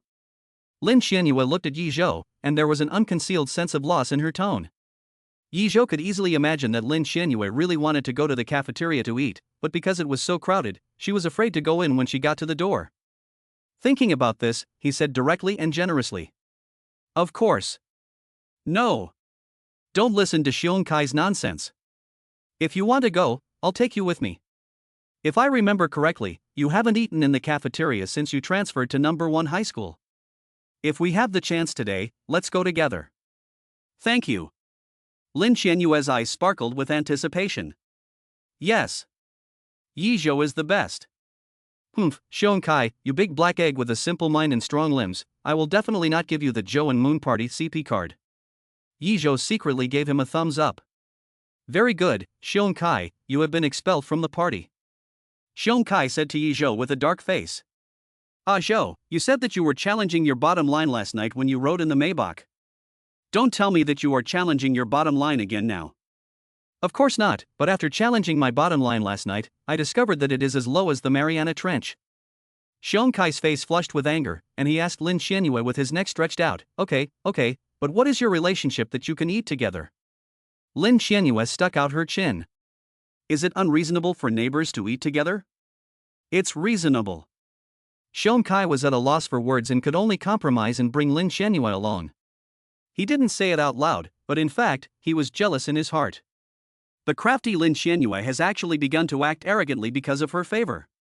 Chapter 25 Chapter 24 The watch wasn't a gift from Yizhou? Yizhou and Xiong Kai had already finished serving themselves and, with lightning speed, found a seat. Lin Xianyue was still waiting for her food to be served, however. Xiong Kai took the opportunity to complain. Zhou, Lin Xianyue is taking a bit too long to get her food, isn't she? Try to understand, this is probably the first time she's been to a large cafeteria like this, and it's normal for her to be slow in the queue and so on. Yizhou took a mouthful of rice and replied lightly. Besides, Lin Xianyue usually only appears outside the classroom when she goes to and from school, so it's rare for her to have the opportunity to appear in such a public place. When those hungry wolves see her, they can't wait to catch a glimpse of her, almost close up, and the speed of lining up to get food will inevitably slow down. That's true. Just now, after Lin Xianyue entered the cafeteria, the attention of many people was attracted. Xiong Kai nodded with emotion. Meanwhile, at the entrance of the cafeteria, Chen Shi and Su Miao Miao walked in, holding each other's arms. Miao Miao, there are so many people in the school cafeteria, why did you suddenly decide to eat here today? Su Miao Miao's cheeks flushed slightly, and she felt a little embarrassed. I heard that the captain of the basketball team eats in the cafeteria every Tuesday, so I wanted to come and see him. Oh, I see, that's why. Chen Shi smiled knowingly, which made Su Miao Miao feel very shy. When the two girls had finished ordering and were looking for an empty seat in the cafeteria, Su Miao Miao's eyes suddenly lit up. Cici, look, Yizhou is over there. Ha! Following Su Miao Miao's finger, Chen Cici did see Yizhou and Xiong Kai sitting not far away, eating. There were two empty seats in front of them. Chen Cici rolled her eyes. Miao Miao, let's eat with them. If we give Yizhou a little more, he will definitely give me a new gift this time. That's what you say, but just now I saw quite a few boys who like you eating in the cafeteria. If they see you and Yizhou sitting at the same table eating, will they be jealous and stop pursuing you? I'm just having dinner with another boy, and if they stop pursuing me because of this, then I don't need such low-quality suitors. Boys who really want to pursue me will only try their best to be better to me, and strive to be the one I eat with when they see me eating with another boy. Chen Shi gave a normal, confident smile. Then she took the tray and led Su Miao Miao to Yizhou's seat. Pat-ta. Chen Shi placed the tray on the table and deliberately tousled her hair. Yizhou and Xiong Kai, who were bowing their heads to eat, were startled by this sudden noise and looked up to see Chen Shi and Su Miao Miao standing in front of them. Their appetite was gone. Xiong Kai spoke first. No, why aren't you two again? Last time at the mall, didn't you say yourself that Yizhou was not allowed to find you in the future? Yizhou didn't find you, you found yourself. It seems that Yizhou didn't tell you anything. Seeing that Xiong Kai's tone towards him was not good, and he was still emphasizing the incident at the mall last time, Chen Shi directly rolled his eyes at him. Cut it out. Your good brother couldn't hold back and came to apologize to me long ago. Xiong Kai listened and looked blankly at Yizhou. Zhou, what did you hide from me? Yizhou was dumbfounded. I didn't do anything. Seeing this, Chen Shi and Su Miao Miao exchanged glances. They both felt that Yizhou didn't tell Xiong Kai about the apology with the watch because Yizhou couldn't lose face in front of his best friend. After all, last time at the mall, Yizhou had shown a very strong attitude. If Xiong Kai knew that he had privately asked Chen Shi to apologize, wouldn't he lose face in front of his best friend? Chen Shi waved his hand, his posture extremely arrogant. Okay, there's no need to make some things so clear. Anyway, I'll have lunch with you today. Yizhou's eye muscles twitched. What's wrong with this Pu Xin girl? Why does she look like she's treating you to lunch as a reward for the way you make her feel? Yizhou glanced at Lin Xianyue, who was about to finish preparing the food not far away, and said expressionlessly, Please move aside, that seat is taken. What did he mean? Chen Shi was very shocked. Yizhou, do you know what you're saying? I mean, I'm having lunch with you today. Don't you understand? Yizhou nodded. I can understand, but I don't want to have lunch with you, and that seat is already taken. She'll be here soon. Chen Shi didn't react for a moment. She had never imagined Yizhou would say something like that. This is impossible. Chen Shi frowned. Hey, I chose to forgive you because you gave me my favorite watch. Now I'm the one who wants to have dinner with you, and you're treating me like this. Do you want me to ignore you again? What the hell? When did I give you a watch? Yizhou was completely confused. Seeing Yizhou's bewildered expression, Chen Shi froze for a moment and subconsciously said, Didn't you buy the Burberry watch yesterday afternoon, but you were too embarrassed to apologize to me face to face, so you asked your aunt to give it to me? Put. Upon hearing Chen Shi's words, Yizhou couldn't help but almost laugh out loud. He finally understood. Good guy. It turned out that Zhao Lan had used Chen Shi's name to apologize to Chen Shi in order to get Chen Shi's mother to help her husband find a job. Yizhou suppressed a smile and said, I said, why are you acting so strangely and wanting to have dinner with me, and you thought I gave you that watch? I don't know what my aunt told you, but I've never given you a watch. Who are you? I'd have to be crazy to spend that kind of money on you. That's great. That's really great. Yizhou finally said what he had been holding in for so many years. Chen Shi and Su Miaomiao were both dumbfounded. What? Yizhou didn't give him the watch, his aunt did? No way. Absolutely not. Yizhou is just being stubborn, he definitely gave him the watch, he's just too embarrassed to admit it. Chen Shi's tone was very certain. If you didn't give him the watch, how could you have accepted my breakfast this morning? As they argued, their confrontation had attracted the attention of many students around them. At Bayan No. 1 Middle School, Chen Shi's appearance is second only to Lin Qianyue's. Such a commotion instantly attracted the attention of many onlookers. Yizhou touched his nose, embarrassed for Chen Shi. Is it possible that it was because you were walking too fast this morning that I didn't react before you were gone? Nonsense, you definitely ate it. Chen Shi didn't believe it at all. Yizhou pursed his lips, about to say believe it or not when the right-hand man by Xian Ming came out of nowhere. Brother Zhou is not lying. This morning, he told Brother Xiong that not even a dog would eat this breakfast, and he was wondering if he should throw it away. Hey, guess what? I was born in the year of the dog. Hey, so I came over here to eat it for lunch. Look, I haven't finished it yet. With that, he took out the convenience bag. It was the same one that Chen Shi had given Yizhou that morning. When Bai Xianming took out that convenience bag, Chen Shi broke down. She recalled how she had given Yizhou his breakfast with a smug smile on her face that morning, and how she had deliberately flaunted her watch in front of him. She also remembered how she had sat down arrogantly opposite Yizhou and said that she wanted to have lunch with him. Thinking about all this, Chen Shi's face turned a shameful red. In a fit of anger, she snatched the convenience bag from Bai Xuanming's hands and slammed it onto the ground. Her eyes were filled with tears. I bought this for Yizhou, and you ate it. Yizhou, you bastard, you're driving me crazy. Yizhou innocently spread his hands. Unexpectedly, Yizhou's attitude further angered Chen Shi. She pulled Su Miaomiao down and sat down, angrily saying, Fine, even if you didn't give me the watch, I'm going to sit here and eat today. Yizhou's eyebrows furrowed slightly. I already said that the seat is taken. Yizhou, don't think I don't know. You're just trying to annoy me by saying there's someone here, aren't you? I'll see for myself today if there really is someone here. Chen Shi crossed her arms and sat on the bench with Su Miaomiao. She was sure that there wouldn't be anyone here. Even if there really was someone, they would definitely not come over because of her, Chen Shi, the school beauty. In this school, Chen Shi had never met anyone who wouldn't give her face. As the atmosphere was at a stalemate, Lin Qianyue's cold voice suddenly came from the crowd. Classmate, could you please move aside? That's my seat. Chapter 26, when someone admits they were wrong, they'll dare to do it again next time. As Lin Qianyue's voice came out, the onlookers looked over to her. The whole audience was in an uproar. What the hell? Yizhou was talking about Lin Qianyue?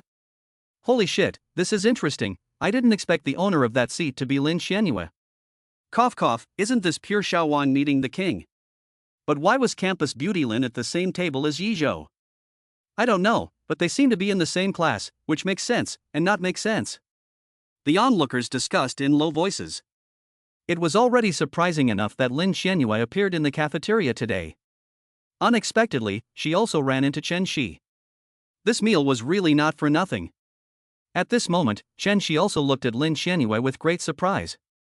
She had thought of a million possibilities as to who the owner of this seat might be, but never that it would be Lin Xianyue. How could this be? Didn't Lin Xianyue never come to the cafeteria to eat? And why was she sitting at the same table as Yi Zhou? Shi was stunned for a moment and looked at Lin Xianyue with extremely complicated eyes. You're sitting here? Lin Xianyue held a tray in her hands and looked down at her condescendingly, her face showing no emotion. Shi's expression became extremely complicated when she heard Lin Xianyue admit it again. She didn't like Lin Xianyue at all.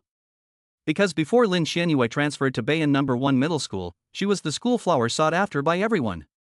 But since Lin Xianyue started going to school there, her fame at school has been overshadowed. Most importantly, Lin Xianyue's conditions are indeed much better than hers. She is beautiful, studies well, and her family is rich, and she simply doesn't compare in any way. Therefore, Shi tries not to appear in the same place as Lin Xianyue as much as possible, to avoid being compared with Lin Xianyue. Right now, it seems that there is no way to avoid it. Shi doesn't want to show weakness in front of so many people, so he simply stands firm and faces Lin Xianyue head-on. No, your name is not written on this table, and you didn't occupy the seat with anything either, so whoever sat here first, this seat belongs to whoever, right? That's right. Su Miao quickly agreed, backing up her best friend. Such a scene made Yi Zhou's eyes flash with a fierce look. Shi was even more subservient than he had imagined. The rain won't keep falling, but the head will. Yi Zhou's tone was displeased. Shi, Xiong Kai, and I already told you when you arrived that there was someone here, but you insisted on sitting down. The school is not owned by your family. Just because you say there are people here doesn't mean there are. Su Miao raised her chin and shot back at her. She let out a light laugh and didn't say anything. Good sister, well done. Yi Zhou wanted to shoot back, but Lin Xianyue spoke first. She looked at Shi with cold eyes. It's fine, if you like sitting here, I'll let you. Give, you, just, is. 6 words, critical strike damage plus 999999999. Just 6 words instantly broke Shi's defenses. Her head was buzzing, and she felt her chest tighten. She felt like she had suffered a great humiliation, and as she racked her brain for words, Lin Xianyue didn't even look angry. And she's saying she'll give up her seat? Shi was so angry that she trembled with rage. She forced herself to stand up without going crazy, and her tone was full of resentment. Let? Are you kidding me? Shi, need you to let? Who do you think you are? I don't need you to let. After saying this, she didn't even take the dinner plate away, but just left with her hands in the air. Su Miao glared at Yi Zhou fiercely. Yi Zhou, you will never be able to chase after Shi again. Then she quickly chased after Shi's footsteps. Yi Zhou pursed his lips. What a nerve, when have I ever chased after her? These words reached Shi's ears before she had gone far, and she stumbled, nearly falling flat on her face. After Shi left, the onlookers felt bad and didn't want to gather around anymore, so they dispersed. Xiong Kao laughed and patted his thigh. Ah, that was so satisfying. I didn't think that Lin Xianghua was so strong. Those 6 words almost made Shi spit blood in anger. I didn't mean it. Lin Xianyue swallowed the rice in her mouth and said indifferently. Of course I meant it. Humph. Bad woman. I'll see you dead. This seat was occupied for me by Yi Zhou, and I won't let you take it. Bad women are really fragile. Next time you dare to provoke intentionally, I must let Uncle Li investigate her properly. Yi Zhou's mouth twitched slightly. The investigation you mentioned is equivalent to assassination, isn't it? Ha, Shi almost made Lin's assassination list. But then again, Yi Zhou didn't expect Lin Xianyue's fighting power to be so terrifying. She had perfectly grasped Shi's jealousy and competitiveness. TSK. This should be called an IQ crush, right? Yi Zhou pursed her lips and reminded Lin Xianyue. Next time, go easy on the abuse. It's illegal to make someone angry to death. Lin Xianyue nodded. Enough.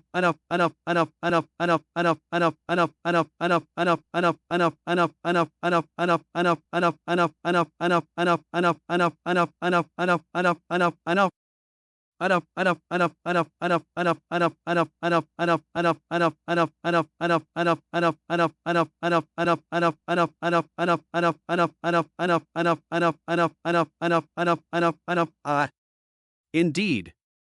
What's interesting is that Yi Zhou, the academic star, doesn't like Shi. It seems that all the previous rumors were just rumors. Nonsense, isn't Lin the school beauty prettier than Chenxi? Yi Zhou and Lin are in the same class, and he'd have to be crazy to like Chenxi. Hey, that's not the point. Don't you think? Yi Zhou's back looks a bit like the guy Lin Xianyue went to the night market to eat with? Holy shit. You're right. The first period of the afternoon is math class with the old teacher. Anyone who has been to school knows just how deadly the first math class of the afternoon can be. The old teacher rambles on and on from the podium, while the class below is drowsy. Many simply fall asleep with their heads on the table. Seeing this, the old teacher lets out a heavy sigh.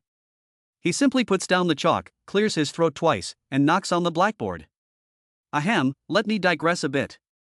Topic, outside, words. As soon as these 3 words came out, the people who had already begun to talk to the Duke of Zhou instantly turned over from the dirt and were reborn. They focused 120%. Yes, the current situation of contemporary students in class. Class, I don't care if I don't know the topic. Gossip, I won't rest until I understand this gossip. The teacher said with deep concern. I know that the college entrance exam is approaching, and you study late every night. Coupled with the fact that the weather has been getting hotter and hotter recently, it is a bit difficult to concentrate in the afternoon classes. So I have decided to rearrange the seating plan after the second mock exam results come out. As for the adjustment model, you can choose your own seat according to your wishes. As soon as the teacher made this decision, the originally quiet classroom instantly became lively. After all, according to this model, everyone can be seated next to someone they get along with. Seeing that the mood had been lifted, the teacher suddenly changed his tone, however. Those who choose their own seats must meet one of 2 conditions: either they must be in the top 20 in the class, or they must improve their total score by more than 30 points in the mock exam. Despite this prerequisite, everyone was still excited. For a while, no one was sleeping with their head on the desk anymore, and everyone started paying attention in class. After all, the teenagers, who were about to graduate and were in the midst of puberty, all wanted to be seated next to the person they liked before graduation. And the price is just to try hard in one exam. Yi Zhou smiled and couldn't help but say, the teacher really has some skills, completely figuring out the psychology of the graduates. At this time, a familiar heart voice drifted into Yi Zhou's ears. Yi Zhou, you can't escape this time. Do you want to sit at the same table with me, or with Lin Xianyue, or with your neighbor? Chapter 27, Sigma Men Never Fall into a Woman's Trap. Yi Zhou couldn't help but smile when he heard Lin Xianyue's thoughts. This guy is completely the existence of a high-class flower in other people's eyes. If outsiders knew that her inner thoughts were so rich and that from time to time she acted like a domineering idiot, they would probably be shocked, right? If they become classmates, not only will there be an additional layer of relationship, but since they will be so close every day, she should be able to hear more of her thoughts, right? Yi Zhou was thinking to himself when Xiong Kai next to him poked him with his elbow. Zhou, let's just stay where we are, shall we not change? Why? Xiong Kai shrugged. You are the person I get along with best in class, and I don't have a crush on any girls, so I feel most comfortable sitting with you. Besides, our current seats are exactly like the setting of a comic book hero. The penultimate row by the window, Wang's hometown. That being said, this time we rank ourselves according to our grades and choose our own seats. With your grades in the cultural subjects, you will definitely be the last one to choose your seat. Xiong Kai was not worried at all and laughed playfully. It's fine, who doesn't know that we are good friends? Plus, you are the top of the class, so no one will want to be your seatmate except me. So in the end, you just need to choose your seat, and it doesn't matter where I choose to sit. Really? Yi Zhou looked at Lin Xianyue quietly, and a wave of emotion washed over his heart. However, Xiong Kai, who was standing next to him, did not notice and looked nostalgic. Zhou, in that case, we have been in the same desk for the past 3 years of high school, and in the last month, we will definitely still be in the same desk, right? Since the teacher announced that students could choose their own seats according to their rankings in the second mock exam, the learning atmosphere in grade 12 class 5 quickly became different. No matter what class it was, in the morning or afternoon, it was almost impossible to see anyone sleeping on their desks. Of course. Except for Xiong Kai, a student who has already achieved his goal and has no desire to choose his seat. 3 days quickly passed. It was the eve of the second mock exam. On this day, Yi Zhou finished the last evening study before the second mock exam. He rode his bicycle home. Today, he did not plan to write exercises before going to bed. He should get some rest before the exam, which would make the exam the next day easier. Ding dong. Yi Zhou was cooking dinner for himself when the doorbell rang. He opens the door and Lin Xianyue, with her textbooks in her arms, stands in the doorway, looking cold and unemotional. Yi Zhou, are you busy right now? No. But the second model exam is tomorrow, and it's not a good idea to play forest fireman on the eve of an exam, is it? Yi Zhou thought Lin Xianyue had come to play games with him. Unexpectedly, Lin Xianyue shakes her head and says, I have a math problem I don't understand, and I want to ask you for help. Yi Zhou's eyes are wide with surprise. He narrowed his eyes and tried to hear Lin Xianyue's thoughts. You see, Lin Xianyue's math grades were close to perfect every time she took the exam, and Yi Zhou was ashamed to compare himself to her. Now Lin Xianyue wanted to ask him a math question, which was a bit too fake, wasn't it? Unfortunately, this time Lin Xianyue stood quietly in front of Yi Zhou, and no thoughts came from her. Yi Zhou was slightly stunned. Could it be that she really just had a simple math question she wanted to ask? So, with a sigh, Yi Zhou said sternly. No problem. But you'll have to wait a little while, my rice will be ready soon, so why don't you go back and wait for me to finish cooking? Okay, I'll sit in your house and wait for you to finish cooking. After saying this, Lin Xianyue took a step forward and walked directly into Yi Zhou's house from the door. Seeing Lin Xianyue walk into his house without warning, Yi Zhou's head was a little dazed. No, Lin Xianyue. You just walked in here like that? And I remember saying something like, sit in your house and wait for me, right? Given that Lin Xianyue had already come in, there was no way to turn her away. Yi Zhou could only open the shoe cabinet and take out a pair of new slippers for her, saying, That. Lin Xianyue, you can sit down and relax for now, I'll be done soon. Okay. Lin Xianyue nodded lightly. She leaned over to change into the slippers, sat down on the sofa, and looked around casually, but her eyes were full of curiosity. This was the first time she had been in Yi Zhou's home, and it was a wonderful feeling. It's cleaner and tidier than I expected. I didn't realize that Yi Zhou is such a neat freak. Hey, when I was surfing the internet, they said that a guy's room is tidy and doesn't smell, so he must be either a crossdresser or gay. Yi Zhou, you. Lin Xianyue's pupils went into a 10-magnitude earthquake. Yi Zhou, who was serving the noodles into the bowls, heard this voice in her head, and her body trembled, almost making her drop the pot in her hands. Oh no. At the time, he had only told her to surf the internet more, forgetting to tell her to avoid those middle school forums. Yi Zhou let out a bitter laugh, and took the noodles to the table, where he quickly began to eat. In order to not keep Lin Xianyue waiting, Yi Zhou quickly slurped up the noodles. The quiet house was now filled only with the sound of slurping. Staring. Yi Zhou slurped up a few mouthfuls, and suddenly felt an inexplicable gaze. He stopped eating and looked up, only to find Lin Xianyue sitting on the sofa staring at him. Her face was still expressionless as ice, but the heat in her eyes betrayed her. Oh, the noodles Yi Zhou just made smell so good, I want to try some. You want some too? No. Lin Xianyue looked away, folded her arms and turned her head to the other side. No, I absolutely must not eat it. If I eat noodles at this late hour, I'll get fat. But I'm really hungry. Crying dot emoji. Yi Zhou laughed.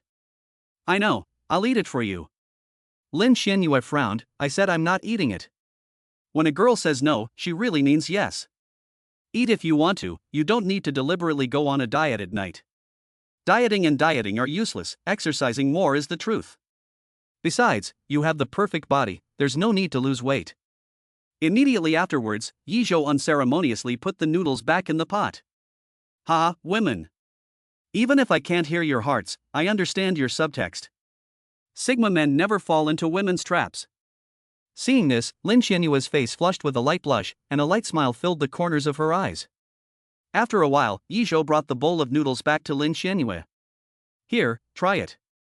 Thank you. Lin Xianyue picked up the chopsticks and very reservedly and gracefully took a small bite and put it in her mouth. Just one bite, and a flash of surprise and joy immediately appeared in her eyes. Damn Yi Zhou. Not only do I like it so much, but it's also so delicious below.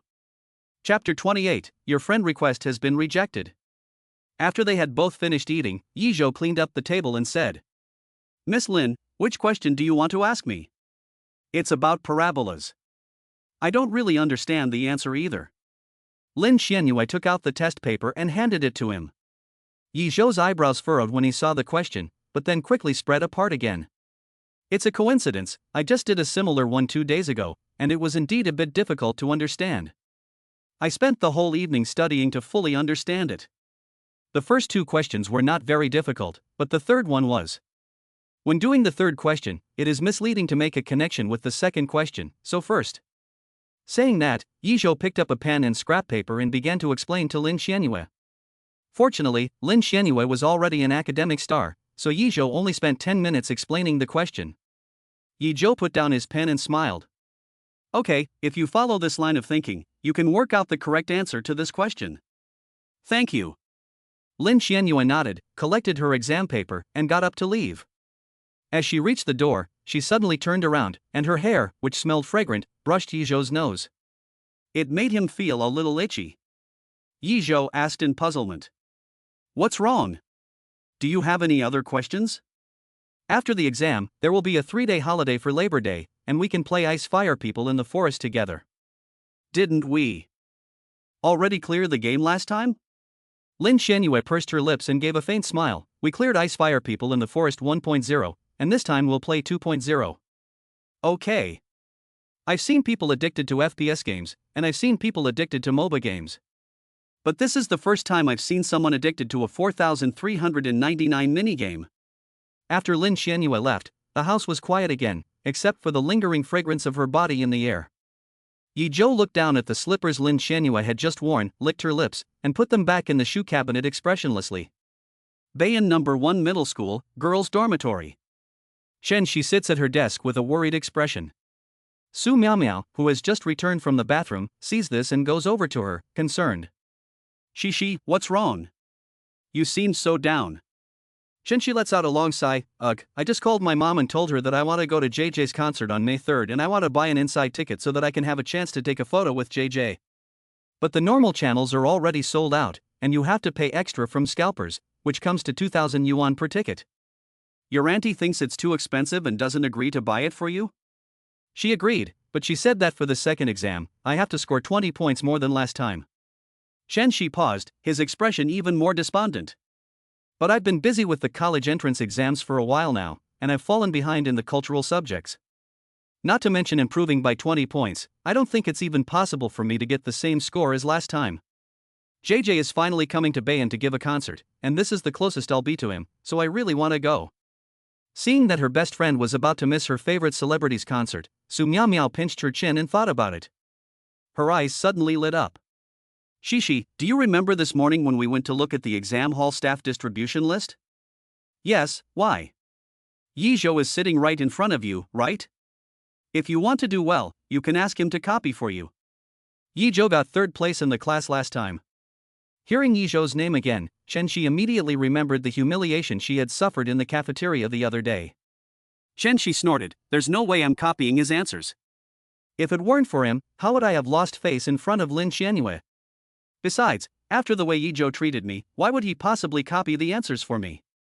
However, Su Miao looked serious as she analyzed Shen Shi's situation very seriously. Shishi, I think Yi Zhou's treatment of you in the cafeteria was actually intentional. After all, it was his male pride that was at work. Huh? Why? Although Yi Zhou would never admit that he gave you the watch, if we assume that he did, then his treatment of you yesterday can all be explained. First, when you sat down opposite Yi Zhou yesterday, Xiong Kai immediately brought up the incident at the mall, which meant that he obviously didn't know that Yi Zhou had privately apologized to you. At the time, you didn't think anything of it and immediately said, it seems Yi Zhou hasn't told you anything. After a pause, Su Miao continued her analysis.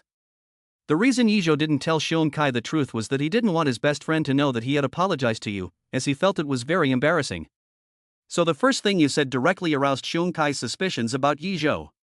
So, in order to prevent the truth from being revealed, Yi Zhou planned from that moment on to act crazy and stubbornly deny that he gave you the watch. Only by refusing to admit it can he save face in front of Xiong Kai. Think about what I said carefully. Doesn't it make sense when you think about it like this? Shen Shi's brows furrowed as soon as she heard it. These past few days, whenever she thought about the way Yi Zhou looked at her that day, she couldn't help but feel angry. What makes him Yi Zhou so special? So she never took the time to think about it. Now, listening to her best friend's logical analysis, it seems really reasonable. Yizhou really likes me. Chenxi nodded. It seems to be very reasonable, but why did Yizhou deny that he liked me at that time? Su Miaomiao smiled and said with confidence. That's even simpler. Didn't you say it, Shishi, that boys are forever like children? So think about it, Yizhou was secretly in love with you and never dared admit it. But there were more than just Xiong Kai there was also Lin Shangyue and so many other people watching. Yizhou must have been acting on his childish pride, that's why he wouldn't admit to liking you. If he really didn't like you, why would he have been willing to buy things for you and run errands for you before? No one forced him to. Upon hearing this, Chenxi's eyes became clear. The logic is complete and perfectly reasonable. She slapped her thigh and suddenly realized. So that's it. No wonder Yizhou had that kind of attitude towards me. Humph, it's all the ridiculous pride at work. Really, is liking me such a shameful thing? Su Miaomiao saw that her best friend had finally sorted out her thoughts and immediately beamed. It's not hard to understand. After all, you are the school beauty queen, and what does Yizhou have that's so great apart from being good at studying?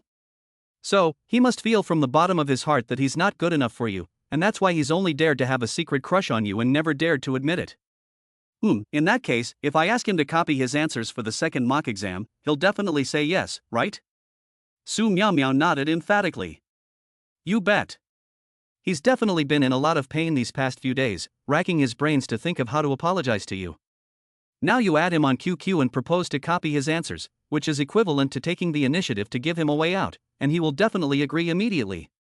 Chenxi nodded repeatedly upon hearing this, and then took out his phone. While asking someone who knew Yizhou to ask for his QQ, he said with a smug smile. Before this I would never have added Yizhou's QQ, but this time I added him because of this matter, so it's considered a favor to him. But this is a reward for him for secretly admiring me for so many years. Very quickly, Chenxi found out Yizhou's QQ and directly initiated a friend request. Within a few seconds, her phone vibrated. Chenxi and Su Miaomiao exchanged glances. She was quite surprised. He agreed so quickly? Could it be that Yizhou had been waiting for me to add him as a friend? Saying this, she smiled like a flower and opened QQ again. The next second, her smile froze. Add failed, the other party has rejected your friend request. Chapter 29, if you need to go to the bathroom, hurry up and let her know. Rejected? Chenxi stared blankly at the system prompt. Yizhou actually rejected it? Could it be that all the speculations she had just made with Su Miaomiao were just guesses? Chenxi had a complex expression. Miaomiao, what's going on? What? Su Miaomiao was at a loss. Su Miaomiao was confused. Su Miaomiao figured it out again. I know. Shishi, you just sent Yizhou a friend request, didn't you indicate your identity in the verification message? Ah yes, I didn't think about that. Upon hearing Chenxi say this, Su Miaomiao immediately snapped her fingers. So that's it, the case is solved. You see, in the past, Yizhou was not eligible to add you as a friend, so he never imagined that one day, you would actually take the initiative to add him as a friend. That's why you didn't say you were Chenxi in the verification message. He thought it was a strange QQ account and simply rejected it, never imagining that it was actually you. Chenxi suddenly had a revelation. His dead heart was rekindled. Phew. That's great, it wasn't just wishful thinking on my part. Chenxi took Su Miaomiao's arm and patted his chest, saying, I was shocked when I was rejected as a friend just now. Miaomiao, you're still the most considerate person, you're truly my best friend. Of course, hee. Su Miaomiao smiled, and jealousy flashed in her eyes. Shishi, your QQ profile picture and nickname clearly indicate that you are a girl, but Yizhou didn't hesitate to reject you. This shows that Yizhou likes you to a crazy degree, and he has never added any girls other than you. Ha, of course. Otherwise, Yizhou wouldn't have been worthy of being my fish in the pond for so long. Chenxi was a little carried away by Su Miaomiao's praise. Her heart became even more determined. Yizhou really likes me. Super likes that kind. She lifted her hand to re-enter Yizhou's QQ, ready to use the verification message to reveal her identity to Yizhou this time. Unexpectedly, Su Miaomiao held her hand and shook her head firmly, saying, Shishi, don't add it. You are a goddess in Yizhou's eyes, and it's okay to add him once, but adding him a second time will make you look cheap. Since we already know Yizhou's current state of mind, it doesn't matter if we add him as a friend or not. Just tell him in person when you see him at the exam tomorrow, and he'll add you as a friend on QQ afterwards. You're right, I'll do as you say and not add him. I'm going to JJ's concert. Shi gave a sweet smile and simply put away all the revision materials in front of her. With Yizhou, the academic superstar, helping her with this exam, she didn't need to worry about improving her score by 20 points. If she was brave enough, she could get 100 points. With Yizhou, why do I need to study? Yizhou really likes me. Is Shi crazy? Why is she so bored that she adds me as a friend in the middle of the night, when she should be looking for a jail cell? Yizhou was about to go to bed when he saw Shi's friend request. Without a second thought, he rejected it immediately.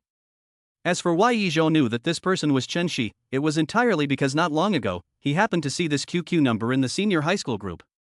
At that time, someone at her and said, Shi, is this year's dance school entrance exam difficult?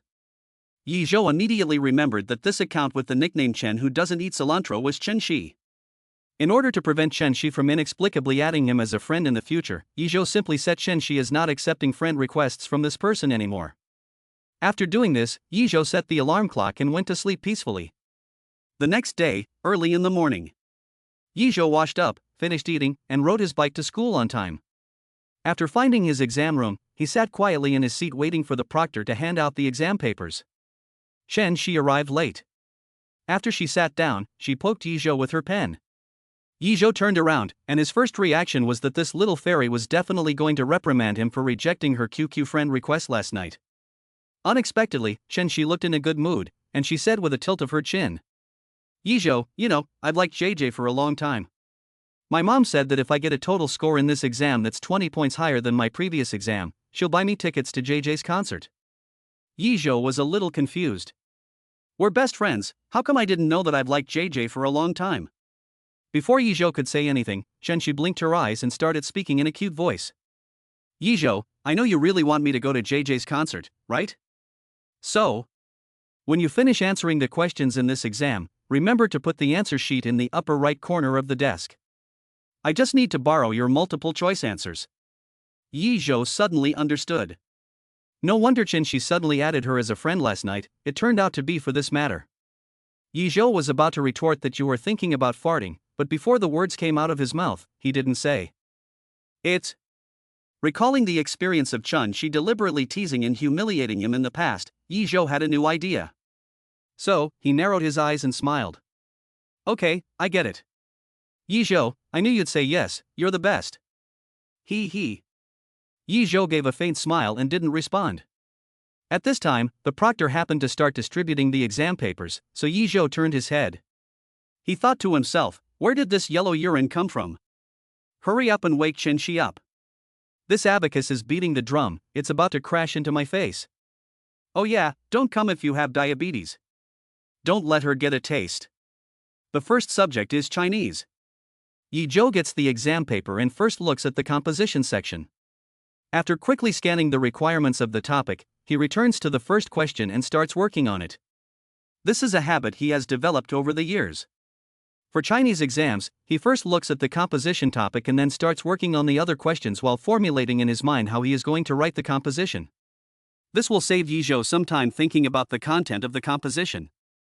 At this time, Shi, who was sitting behind Yizhou, saw Yizhou buried his head in writing, and her heart was completely at ease.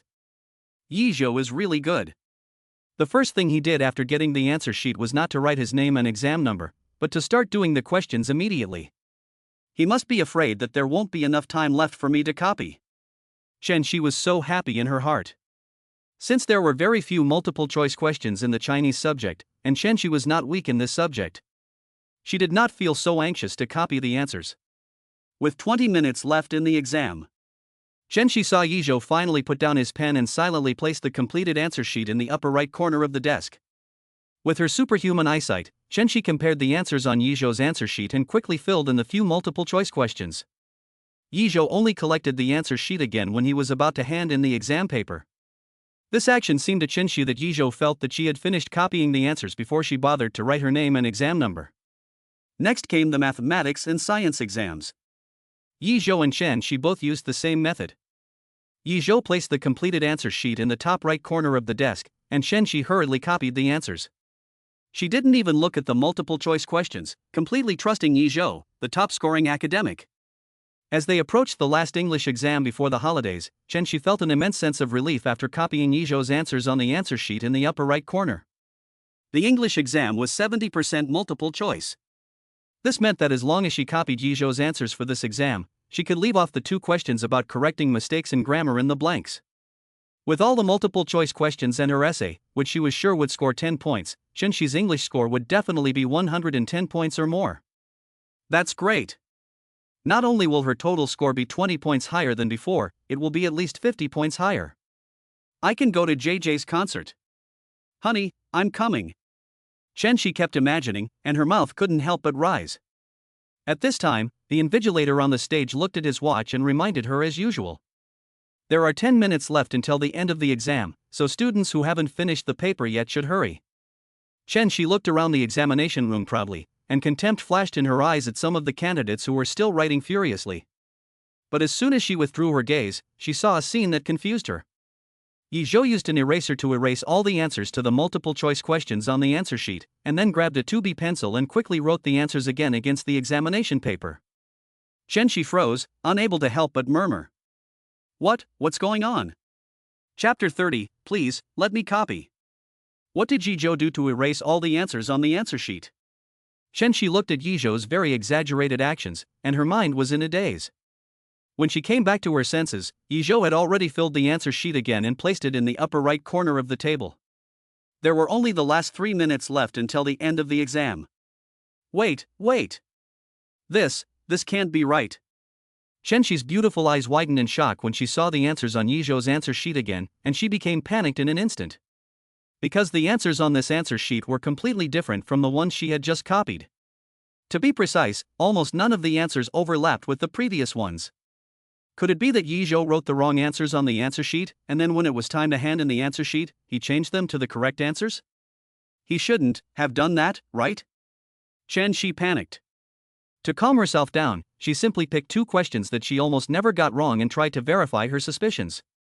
However, when she wrote down the answers and compared them, her mind went blank and a chill ran through her body. They were different. They were completely different from the answers she copied. But they were exactly the same as the answers Yi Zhou had corrected. This showed that Yi Zhou had really deliberately written the wrong answers on the answer sheet for her to copy in the first place. Ah! Yi Zhou, you crazy, what the hell are you doing? Chen Shi, who realized that she had been tricked, was filled with anger and fear. She had no time to pursue the matter, as there were only 2 minutes left before the test was collected. If she didn't change the wrong answers on the test, she was done for. Chen Shi hastily erased all the wrong answers with the eraser and began frantically copying the new answers from Yi Zhou's answer sheet. Unexpectedly, Yi Zhou seemed to have noticed this. He deliberately sat to the right, blocking the answer sheet with his body. This behavior made Chen Shi, who was already extremely anxious, even more sweaty. Yi Zhou, move over, Chen Shi said in a low voice. However, it seemed that Yi Zhou couldn't hear her at all, and he refused to move. Chen Shi was completely desperate now, with only 1 minute left. Her voice was so urgent that it was almost crying. Yi Zhou, please move aside, I beg you, let me copy. This time, Yi Zhou moved aside. Chen Shi didn't care about anything else, she picked up the pen and quickly started copying. As a result, just after she finished correcting a few questions, the bell rang to end the exam. Ding dong! Ding dong! Ding dong! The 3 rings of the bell shook Chen Shi's head. Even so, she still didn't dare to stop what she was doing, frantically correcting her answers, but soon the teacher came to Yi Zhou's desk and collected his test paper. Then it was Chen Shi's turn. Seeing her test paper being collected, with 60% of the answers still left to be corrected, Chen Shi burst into tears. It was over. It was all over. According to the answers on her English test paper, not to mention the 110 points she had thought of beforehand, she was afraid that she wouldn't even get 50 points. It's all because of Yi Zhou. After reacting, Chen Shi, with red eyes, looked at Yi Zhou, who was packing things away. Yi Zhou, you bastard, you deliberately wrote the wrong answers on the English answer sheet for me to copy, and then corrected all the answers in the last few minutes. You just wanted me to do badly, didn't you? Yi Zhou's expression was indifferent, and he said lightly. I didn't. Then why did you do it? What did I do? I just found that the answer I wrote the first time was wrong, and I corrected my mistake in the last few minutes. Is there a problem? Chunshi was so angry that she trembled all over. She pointed her finger at Yizhou's nose and scolded. How could correcting a mistake lead to changing all the answers on the English answer sheet? You definitely did it on purpose to tease me. Facing the angry Chunshi, Yizhou was not at all angry. He shrugged and said, Okay, I'll lay my cards on the table. I'm not pretending anymore. I did do it on purpose. But you clearly promised to give me a reference, and now I've messed up my English exam. It's better if I just write my own answers, because my overall score will definitely be lowered. Chenshi's little pearl of a heart felt aggrieved as she heard Yizhou admit it, and it started to drop. She simply couldn't stop. But Yizhou looked at her expressionlessly. I only promised to put the answer sheet in the upper right corner, I didn't promise to copy for you. As for you seeing that I chose to copy on the answer sheet, that's your business. Besides, if you had done a few questions yourself, you would have discovered that there was something wrong with the answers on the answer sheet a long time ago, but you didn't. Obviously, you were too lazy to even look at the questions, and you got a bad grade for it. You. Chenshin was so embarrassed that she had nothing to say. As Yizhou had said, if she had done a few questions herself at the beginning, she would have definitely found that there was something wrong with the answers she had written on the English answer sheet for the first time. However, out of her trust in Yizhou, she didn't even take a second look at the questions, let alone do them herself. Seeing that she was in the wrong, Chenshin wiped away her tears and spoke in a very stubborn tone. So what? Things have turned out like this now, and I don't believe I'm the only one at fault. Don't you think you should reflect on yourself a little? Are you not at fault in any way? Yizhou was stunned by Chenshi's words for a full 10 seconds. Well, she is indeed a 9th level tea master, and I'm afraid even the Monkey King wouldn't be able to withstand this punch. Seeing that Yizhou was silent, Chenshi suddenly felt that she was in the right. She resumed her usual arrogant tone and said, Forget it, since we're both at fault, I'll let it go since you've borrowed from me in previous exams. I won't hold it against you for deliberately filling in the English answer sheet incorrectly. At least I can get 20 points higher than last time. Yizhou touched his nose and nodded, I have to go now, bye. When he was about to reach the door, Yizhou suddenly turned back and gave a bright smile. Right, Chenshi, I have to correct one thing. It's not just the English answer sheet that I deliberately filled in incorrectly. I deliberately filled in the wrong answers on the Chinese, math, and comprehensive science answer sheets from the beginning. What did you say? Chenshi was dumbfounded the moment she heard it. It was only then that she suddenly remembered that in the last few minutes of every exam before, Yizhou seemed to collect the papers back. At the time, she had naively thought that Yizhou was waiting for her to finish copying the answers before filling in the exam information. Now that she thought back on Yizhou's actions, they seemed to be almost exactly the same as the actions just now when he corrected the answers. It was just that compared to the English exam, the actions were not as exaggerated and he did not blatantly show them in front of her eyes. So, the multiple choice questions she copied in every exam before were all the wrong answers that Yizhou deliberately filled in? After Chenshi reacted, Yizhou had already run out of sight. It's over. It's all over. Not only is English over, but she also failed all the other subjects this time. Not to mention that her total score is 20 points higher than before, but now she's afraid that it's even lower than the score she got last time, nearly 100 points lower. Chenshi sat down on the bench with a face as pale as death. She had clearly figured out Yizhou's psychology with Miao Miao the night before, so why did he do this to me?